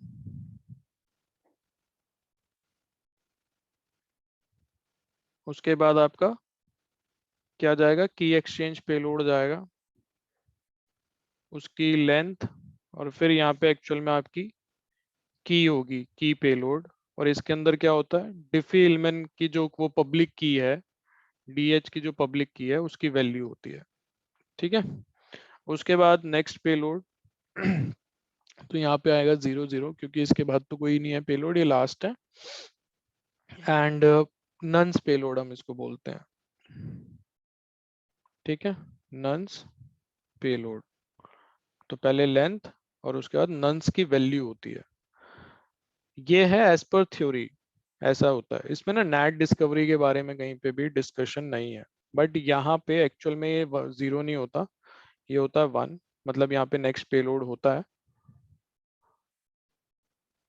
तो RFC पढ़ोगे वहां पे तुम्हें ऐसा दिखेगा, बट जो प्रैक्टिकल है उसमें एक और पेलोड यहाँ पे इंक्लूडेड होता है, एंड वो होता है यहाँ पे फिर आपका 0 0 और net D payload, net discovery. ये चीजें पता ही नहीं है यार किसी को, नेट डिस्कवरी बहुत कम लोगों को पता है। और नेट डिस्कवरी पेलोड के अंदर अब क्या होता है, ये कैसे डिटेक्ट करता है कि भाई मैं कौन सा गेटवे नेट राउटर के पीछे है। तो नेट डिस्कवरी में क्या होता है, हम हैश डालते हैं, तो सोर्स सॉकेट का हैश होता है और डेस्टिनेशन सॉकेट का हैश होता है। सोर्स सॉकेट बोले तो source IP plus source port, destination socket बोले तो destination IP plus destination port. तो अगर मैं बात करूं यहाँ पे कि यार मेरी ये पोलो ऑल्टो रखी हुई है, पोलो ऑल्टो की जो ये पब्लिक आईपी है, राइट, या जो भी इस पे आईपी डली हुई है, लेट्स से वो डली हुई है 172.16.1.1, अब ये हो गई प्राइवेट आईपी। हम इस ब्रांच की बात कर रहे हैं, यहाँ पे है कोई ब्रांच हमारी, ये राउटर लगा हुआ है जो यहाँ पे नेट कर रहा है, और यहाँ पे एक पब्लिक आईपी डली हुई है। तो इस आईपी पे हिट करोगे यूडीपी 500 पे, तो वो इस पे आके रीडायरेक्ट हो जाएगी इस आईपी पे। ठीक है, नेट बना रखी है हमने राउटर पे। फिर हमारा इंटरनेट, और फिर दूसरी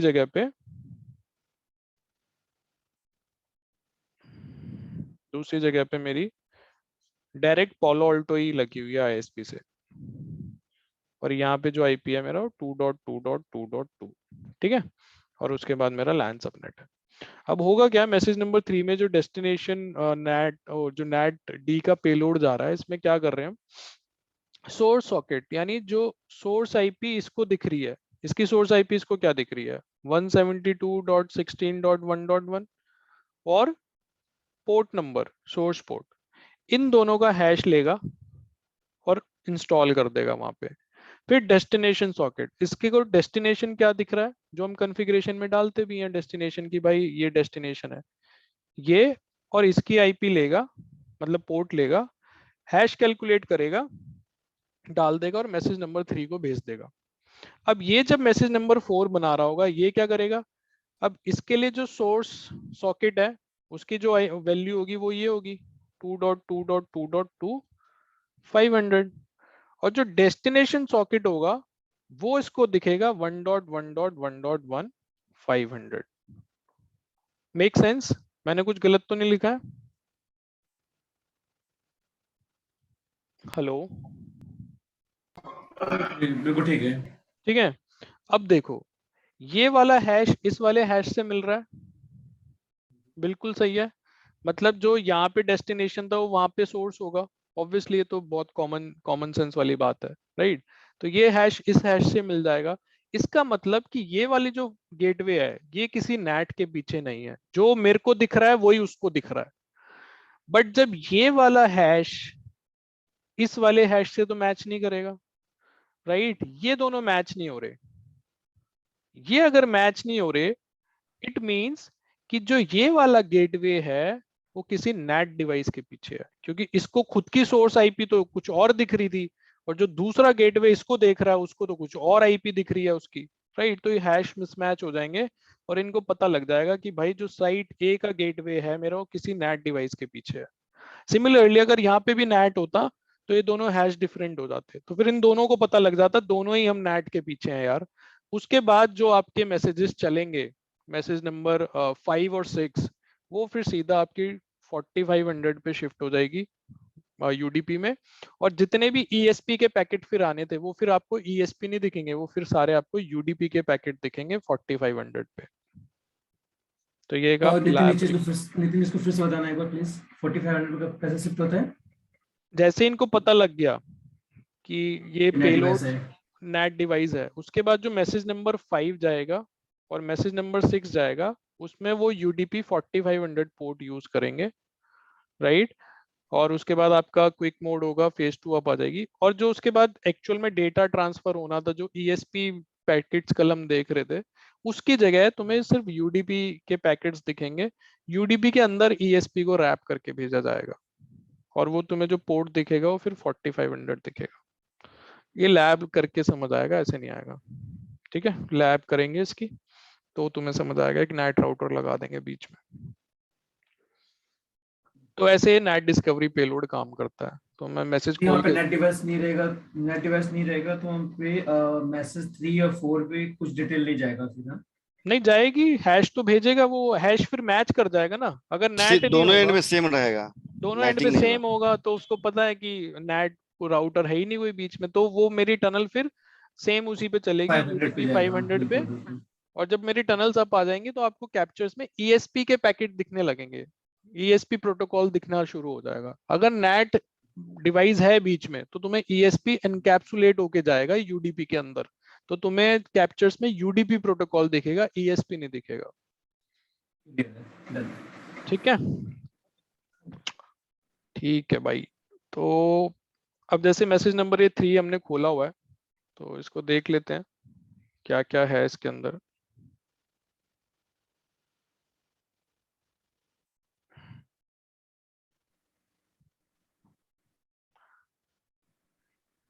देखो, तो सोर्स पोर्ट 500, डेस्टिनेशन पोर्ट 500 चल रहा है। जैसे ही नेट डिस्कवर होगा फिर ये 4500 पोर्ट पे स्विच हो जाता है। तो खोलोगे इनिशिएटर, रेस्पॉन्डर, ठीक है, फिर नेक्स्ट पेलोड तुम्हें की एक्सचेंज दिख रहा है, की एक्सचेंज, उसके बाद वर्जन वगैरह देखोगे तो 1 है, फ्लैग देखोगे तो यहाँ पे अभी कुछ एनक्रिप्शन नहीं है, ठीक है, कोई कमिट नहीं है, ऑथेंटिकेशन नहीं है, मैसेज आईडी ऑल 0। पेलोड देखोगे तो की एक्सचेंज में तुम्हें ये पब्लिक की वैल्यू दिख गई जो हमने जनरेट करी थी, तो ये पब्लिक की एक्सचेंज कर दी इसने अपनी। फिर नंस में इसने नंस वैल्यू भेज दी। अभी ये दोनों का यूज दिखाऊंगा, ये नंस का भी क्या यूज है, इसके आईडीज कैसे जनरेट होती हैं। फिर डेड पीयर डिटेक्शन, ठीक है, ये हर अपना अपना है ये, कोई कुछ यूज करता है, कोई कुछ यूज करता है, सबने अपने अपने डिटेक्शन मेथड बना रखे हैं कि अगर मेरा पीयर डेड हो गया तो कैसे हम आइडेंटिफाई करेंगे, ठीक है। तो इसने अपना ये पेलोड सिस्को राउटर ने डाल के भेज दिया कि मैं सपोर्ट करता हूँ डीपीडी। फिर एक ये पेलोड गया अननोन वेंडर आईडी। अब ये पता नहीं किस चीज का पेलोड है, ये तो इसी राउटर को ही पता होगा। उसके बाद एक एक्स ऑथ का गया है, ठीक है, एक्स ऑथ का पेलोड इसने बोल दिया कि भाई ये सारी चीजें मैं सपोर्ट करता हूँ। उसके बाद देखो नेक्स्ट पेलोड क्या कर रहा है, ये नेक्स्ट पेलोड है मेरे पास नेट डिस्कवरी। नेट डिस्कवरी को जब खोलोगे तो तुम्हें एक दिखेगा hash of the address and port, ये तो है सोर्स आईपी सोर्स पोर्ट का हैश। दूसरा पेलोड नेट डी का खोलोगे तो तुम्हें दिखेगा hash of address and port, ये होता है destination IP and destination port. ये हैश वैल्यू देख लो 157 1574 डी FEB47, ठीक है। अब यहां से जो आएगा ये, राइट, यहाँ पे सेम होंगी दोनों वैल्यू, बस ऊपर नीचे लिखी होंगी। ये देखो FEB4 वहां पहुंच गई सोर्स सॉकेट में और 1574D डेस्टिनेशन में, तो ये सेम है, इसका मतलब कोई नेट डिवाइस नहीं है इनके बीच में, ठीक है। और इसकी पब्लिक की डिफरेंट है, इफ यू सी हियर, यहाँ पे पब्लिक की इसकी डिफरेंट है, राइट। तो अब ये दोनों पब्लिक की मिल गई, फिर वो अपना शेयर्ड सीक्रेट जनरेट कर लेंगे।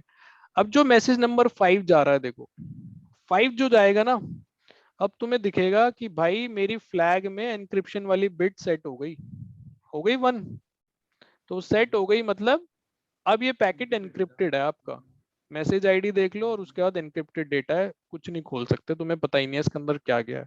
सिमिलरली मैसेज नंबर जो 6 आया है वो भी कह रहा है कि भाई ये एनक्रिप्टेड है ये भी, ठीक है, और ये एनक्रिप्टेड डेटा है। तो अब एक्चुअल में इनके अंदर क्या जा रहा है वो मैं बता देता हूँ तुम्हें, मैसेज नंबर 5 में और मैसेज नंबर 6 में क्या गया है। भाई देखो ये इंटरव्यू के पेट क्वेश्चंस हैं, अगर तुमने पेट क्या मतलब वो यही पूछते हैं मैसेज एक्सचेंज बता दो, तो इट डिपेंड्स कि तुम उसको कितना डीप में ले जाओगे।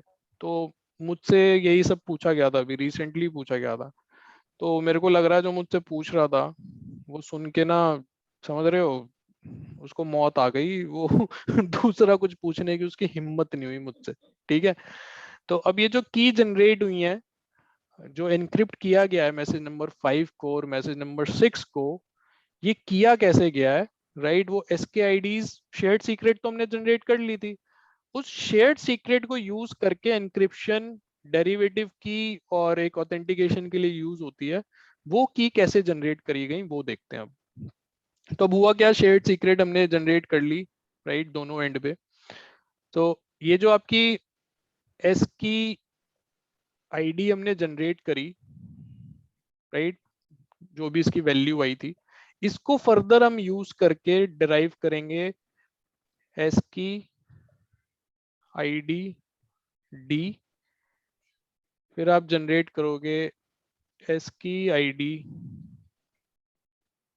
ई, और सॉरी ए, और एस की आईडी ई जो हम एनक्रिप्शन के लिए यूज कर रहे हैं, जो आपका लास्ट मैसेज है एनक्रिप्ट हो गया है, ठीक है।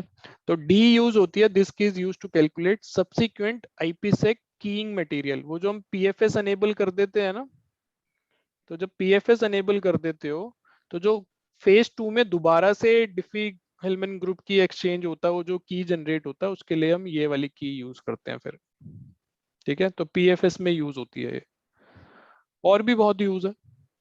ए का यूज क्या है, this is to provide data integrity, ये डेटा इंटीग्रिटी प्रोवाइड करती है, right. And authentication to subsequent IKE messages, और ऑथेंटिकेशन जो आपके आइक मैसेजेस अब आगे आने वाले हैं उनको ऑथेंटिकेशन प्रोवाइड कराएगी है। ठीक है। ई का क्या काम है? E is use to encrypt subsequent IKE messages, जो आगे अब मैसेजेस आएंगे फेज 2 के या जो भी आएंगे, अब वो इस की को यूज करके एनक्रिप्ट होके आएंगे। अब आपको कुछ नहीं दिखेगा, बस 4 मैसेजेस में 2 दिखना था वो दिख गया, उसके बाद आपको अब कुछ नहीं दिखेगा। ठीक है। तो अगर ये की दोबारा जनरेट करनी है फिर हम इसको यूज करते हैं फेज 2 में, अगर पीएफएस सेट हो रखा है तो फिर इसको यूज करके दोबारा डिफी-एल-एम-एन की वो प्राइवेट पब्लिक की एक्सचेंज करके दोबारा से इस की को जनरेट कर लेते हैं, क्योंकि ये माना जाता है कि भाई मैसेज नंबर 1 2 3 4 बिल्कुल प्लेन टेक्स्ट में गए, मेरे को पब्लिक की भी मिल गई, मेरे को ग्रुप भी पता था, तो मुझे सब कुछ पता था, तो anyhow there are chances कि मैं ये जनरेट कर सकता हूँ, राइट, क्योंकि वो प्लेन टेक्स्ट में गए तो मैं ये कर सकता हूँ जनरेट।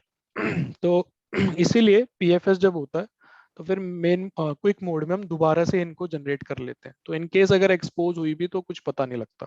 ठीक है, समझ आ रहा है भाई? हेलो। हाँ नितिन, अभी पढ़ना पड़ेगा, ये तो बाउंसर चल रहा है। ठीक है, बाउंसर चल रहा है तो अभी मैं बीमर मारता हूँ, बीमर। देखो अब बीमर आएगी। अब जो शेयर्ड सीक्रेट तुमने जनरेट करी SKID, राइट, अब देखो उसकी प्रोसेस। तो ये जो SKID तुम जनरेट कर रहे हो, राइट, 3 की ये इनिशिएटर जनरेट करता है। ठीक है, सूडो रैंडम फंक्शन में डालता है। ठीक है, इसके अंदर क्या जाता है, तुम्हारा प्री शेयर्ड की जाती है। कल मैं ऐसे ही जी स्केलर में पढ़ा रहा था, उन्हें मैंने अपना नेटवर्क समझा दिया, एक जो मेरा क्लाउड का नेटवर्क है वो भाई उन्हें मौत आ गई। जो सो रहे थे सबकी नींद खुल गई। अरे ये क्या बता दिया, ये कैसे पैकेट फ्लो कर रहे हैं। ठीक है, सो प्री शेयर्ड की प्लस नन्स इनिशिएटर और नन्स रिस्पॉन्डर। ठीक है, ये सारी वैल्यूज आपके एक रैंडम फंक्शन में जाती हैं, उस रैंडम फंक्शन में जाके SKID जनरेट होती है। उस SKID को जनरेट करके अब हम बनाएंगे SKID D। ठीक है, SKID D तुम्हारी बनेगी अगेन एक रैंडम फंक्शन में, सूडो रैंडम फंक्शन में वैल्यूज को भेजा जाता है, इसके अंदर अब इस वैल्यू को सप्लाई कर देंगे। ठीक है, और फिर वही जनरेटर फंक्शन, मतलब वो जो तुमने यहाँ पे शेयर्ड सीक्रेट जनरेट करी थी उसको कॉल करोगे, फिर इनिशिएटर कुकी को यूज करोगे, रिस्पॉन्डर कुकी को यूज करोगे, राइट, और फिर SKID D तुम्हारी जनरेट होगी। अब SKID D तो आगे यूज होती है, SKID A कैसे जनरेट होगी? SKID A तुम्हारी जनरेट होगी सूडो रैंडम फंक्शन में, SKID को यूज किया जाएगा, SKID प्लस SKID D को यूज किया जाएगा। ठीक है, और तुम्हारी वो जो शेयर्ड सीक्रेट जनरेट हुई उसको यूज किया जाएगा, इनिशिएटर कुकी को यूज किया जाएगा, रिस्पॉन्डर कुकी को यूज किया जाएगा, उसको जनरेट करके ये की बनेगी। उसके बाद एनक्रिप्शन वाली जो की बन रही है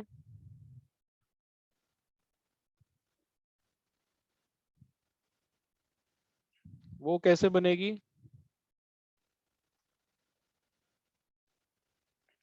फिर सूडो रैंडम फंक्शन में भेजा जाएगा, SKID D को भेजा जाएगा, नहीं यहाँ पे A को भेजा जाता है, A वाली की को भेजा जाएगा, शेयर्ड सीक्रेट यूज होगी जो आपने जनरेट करी, इनिशिएटर कुकी यूज होगी और रिस्पॉन्डर कुकी यूज होगी। ठीक है, अच्छा एक चीज और, एक चीज मैंने गड़बड़ करी, यहाँ पे एक 0 वैल्यू जाती है, यहाँ पे जाएगी 1 और यहाँ पे जाएगी इसके साथ 2। ठीक है, ऐसे ये तुम्हारी कीज जनरेट होती हैं। तो जो SKID D है मैंने बता दिया PFS के केस में आगे यूज होती है रीकी करने के लिए, ए का यूज है ऑथेंटिकेशन, डेटा इंटीग्रिटी प्रोवाइड कराना आइक मैसेजेस को, और ई का यूज है कि अब जो मैसेजेस जाएंगे वो सारे एनक्रिप्ट होके जाएंगे, राइट। तो जब तुम्हारी ये सारी जनरेशन हो गई, राइट, अब जनरेशन कर ली आपने, रिस्पॉन्डर अपने एंड पे कर लेगा, आपने इनिशिएटर ने अपने एंड पे कर ली, दोनों ने कीज जनरेट कर ली और ये सेम जनरेट होंगी दोनों एंड पे, ठीक है। अब जनरेट होने के बाद तुम्हारा मैसेज नंबर 5 जो गया था वो एनक्रिप्ट होके गया था, राइट। एनक्रिप्ट होके गया था तो उसके अंदर तुम्हें कंटेंट तो दिखा ही नहीं भाई, कंटेंट कहाँ है, राइट। तो कंटेंट मैसेज नंबर 5 के अंदर होता है ये, मैसेज नंबर 5 के अंदर आपका जो कंटेंट जा रहा है that is,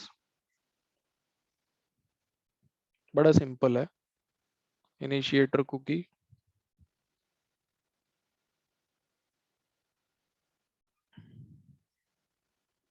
responder cookie,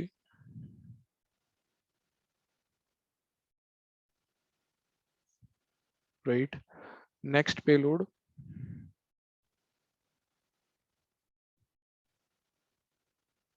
version,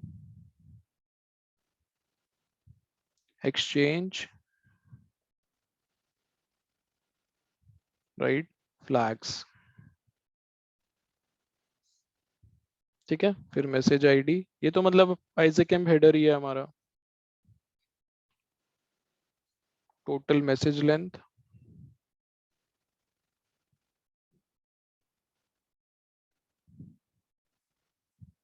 right.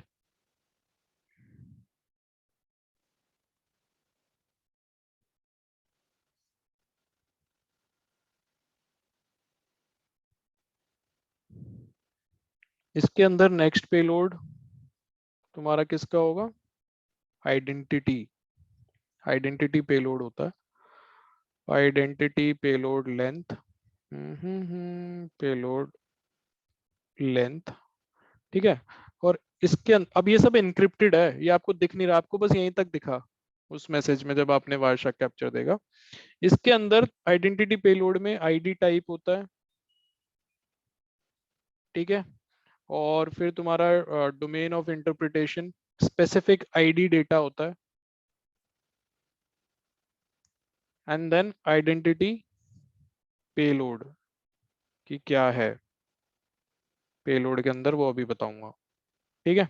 इसके नीचे क्या होता है, हैश पेलोड होता है,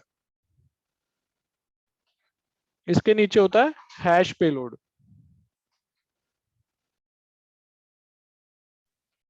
तो इसके अंदर होता है मेरा हैश पेलोड, तो हैश पेलोड की लेंथ और फिर एक्चुअल में आपका हैश पेलोड, राइट। अब इन पेलोड्स के अंदर क्या वैल्यूज जा रही हैं वो मैं बता देता हूँ। तो आइडेंटिटी पेलोड के अंदर जाता है तुम्हारा आइडेंटिफिकेशन ऑफ इनिशिएटर, राइट। ये ना हम कॉन्फ़िगर करते हैं, तो आईपी एड्रेस या एफक्यूडीएन, ईमेल एड्रेस, ये सब हम कॉन्फ़िगर करते हैं आइडेंटिफिकेशन के लिए। तो ये बताता है कि भाई आइडेंटिफिकेशन कर प्रोसेस होती है ये इनिशिएटर की, जो बता रहा है कि इनिशिएटर की आइडेंटिटी ये है, राइट। तो इसके अंदर जाएगा क्या, होस्ट नेम या फिर आईपी एड्रेस, ये हम कॉन्फ़िगर करते हैं दोनों एंड पे कि मेरा लोकल की आइडेंटिटी क्या है, रिमोट की आइडेंटिटी क्या है, और उसका जाता है फिर हैश। अब हैश कैसे कैलकुलेट हुआ, और अगर ये हैश वैल्यू मैच नहीं होती तो आपकी फेज 1 अपनी आएगी, अगर ये आइडेंटिटी मिसमैच है ना, क्योंकि दोनों एंड पे कॉन्फ़िगर किया जाता है। तो अब हैश इनिशिएटर कैलकुलेट होगा यहाँ जो इस पेलोड में जाएगा, वही सूडो रैंडम फंक्शन यूज होता है। इसके अंदर फिर हम क्या डालते हैं, S key ID, initiator cookie, responder cookie, ठीक है, प्री शेयर्ड की,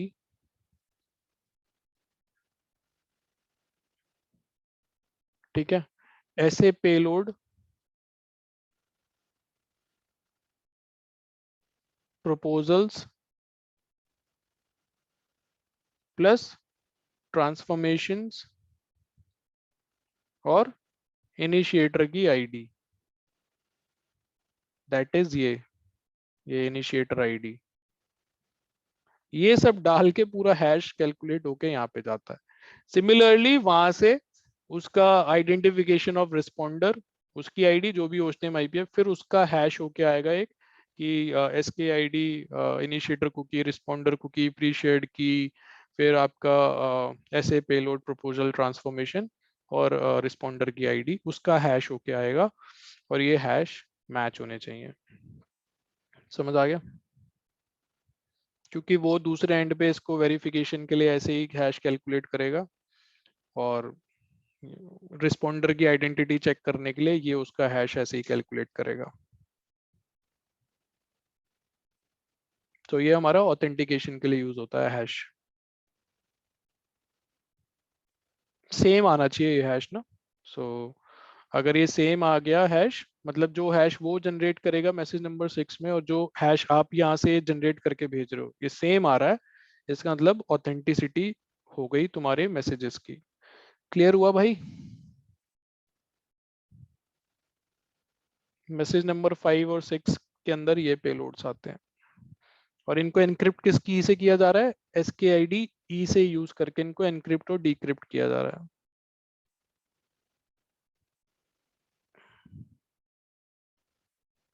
हेलो? हाँ सर।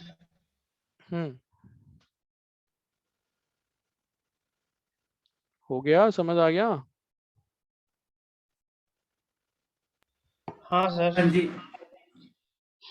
ठीक है, तो ऑथेंटिकेशन प्रोसेस हो क्या रही है?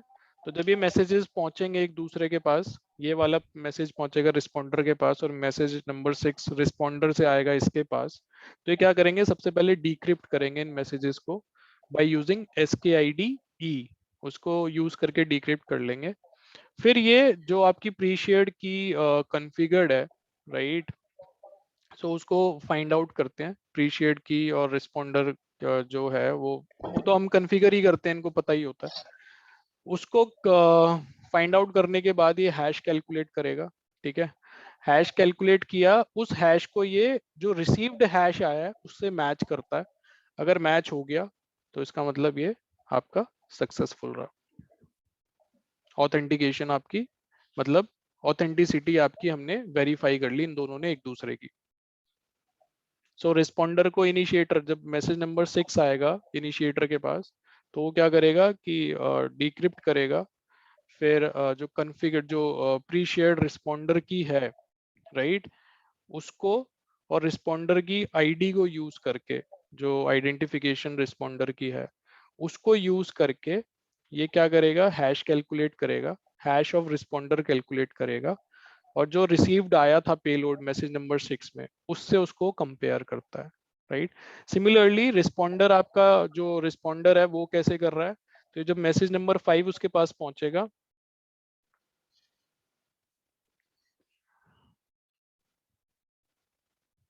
तो जब मैसेज नंबर 5 उसके पास पहुंचेगा तो वो क्या करेगा? डिक्रिप्ट करेगा,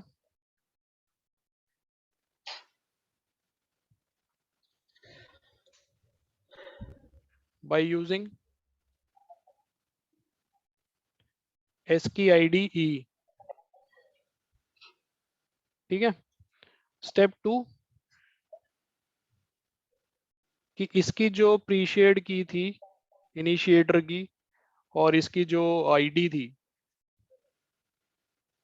इनिशिएटर की आइडेंटिफिकेशन, इन दोनों को यूज करके स्टेप 3 में हैश कैलकुलेट करेगा, हैश ऑफ इनिशिएटर, और स्टेप 4 में जो ये रिसीव्ड पेलोड आया था ये, इस हैश को और जो ये हैश यहाँ पे जनरेट हुआ इनको कंपेयर करता है। अगर ये दोनों मैच कर गए तो peer authentication is authenticity is approved, is validated, ठीक है। सो ये थे आपके 6 मैसेजेस। अब आगे फेज 2 वो सब फिर आगे करेंगे, आज के लिए इतनी डोज बहुत है। अब इससे ज्यादा डीप में तुम्हें कोई नहीं ले जा सकता। ठीक है भाई, ये अनंत इसके ज्यादा सागर है ही नहीं सर, कहाँ ले जाएगा सर। तो ये तुम्हारे, एक सेकंड रुको।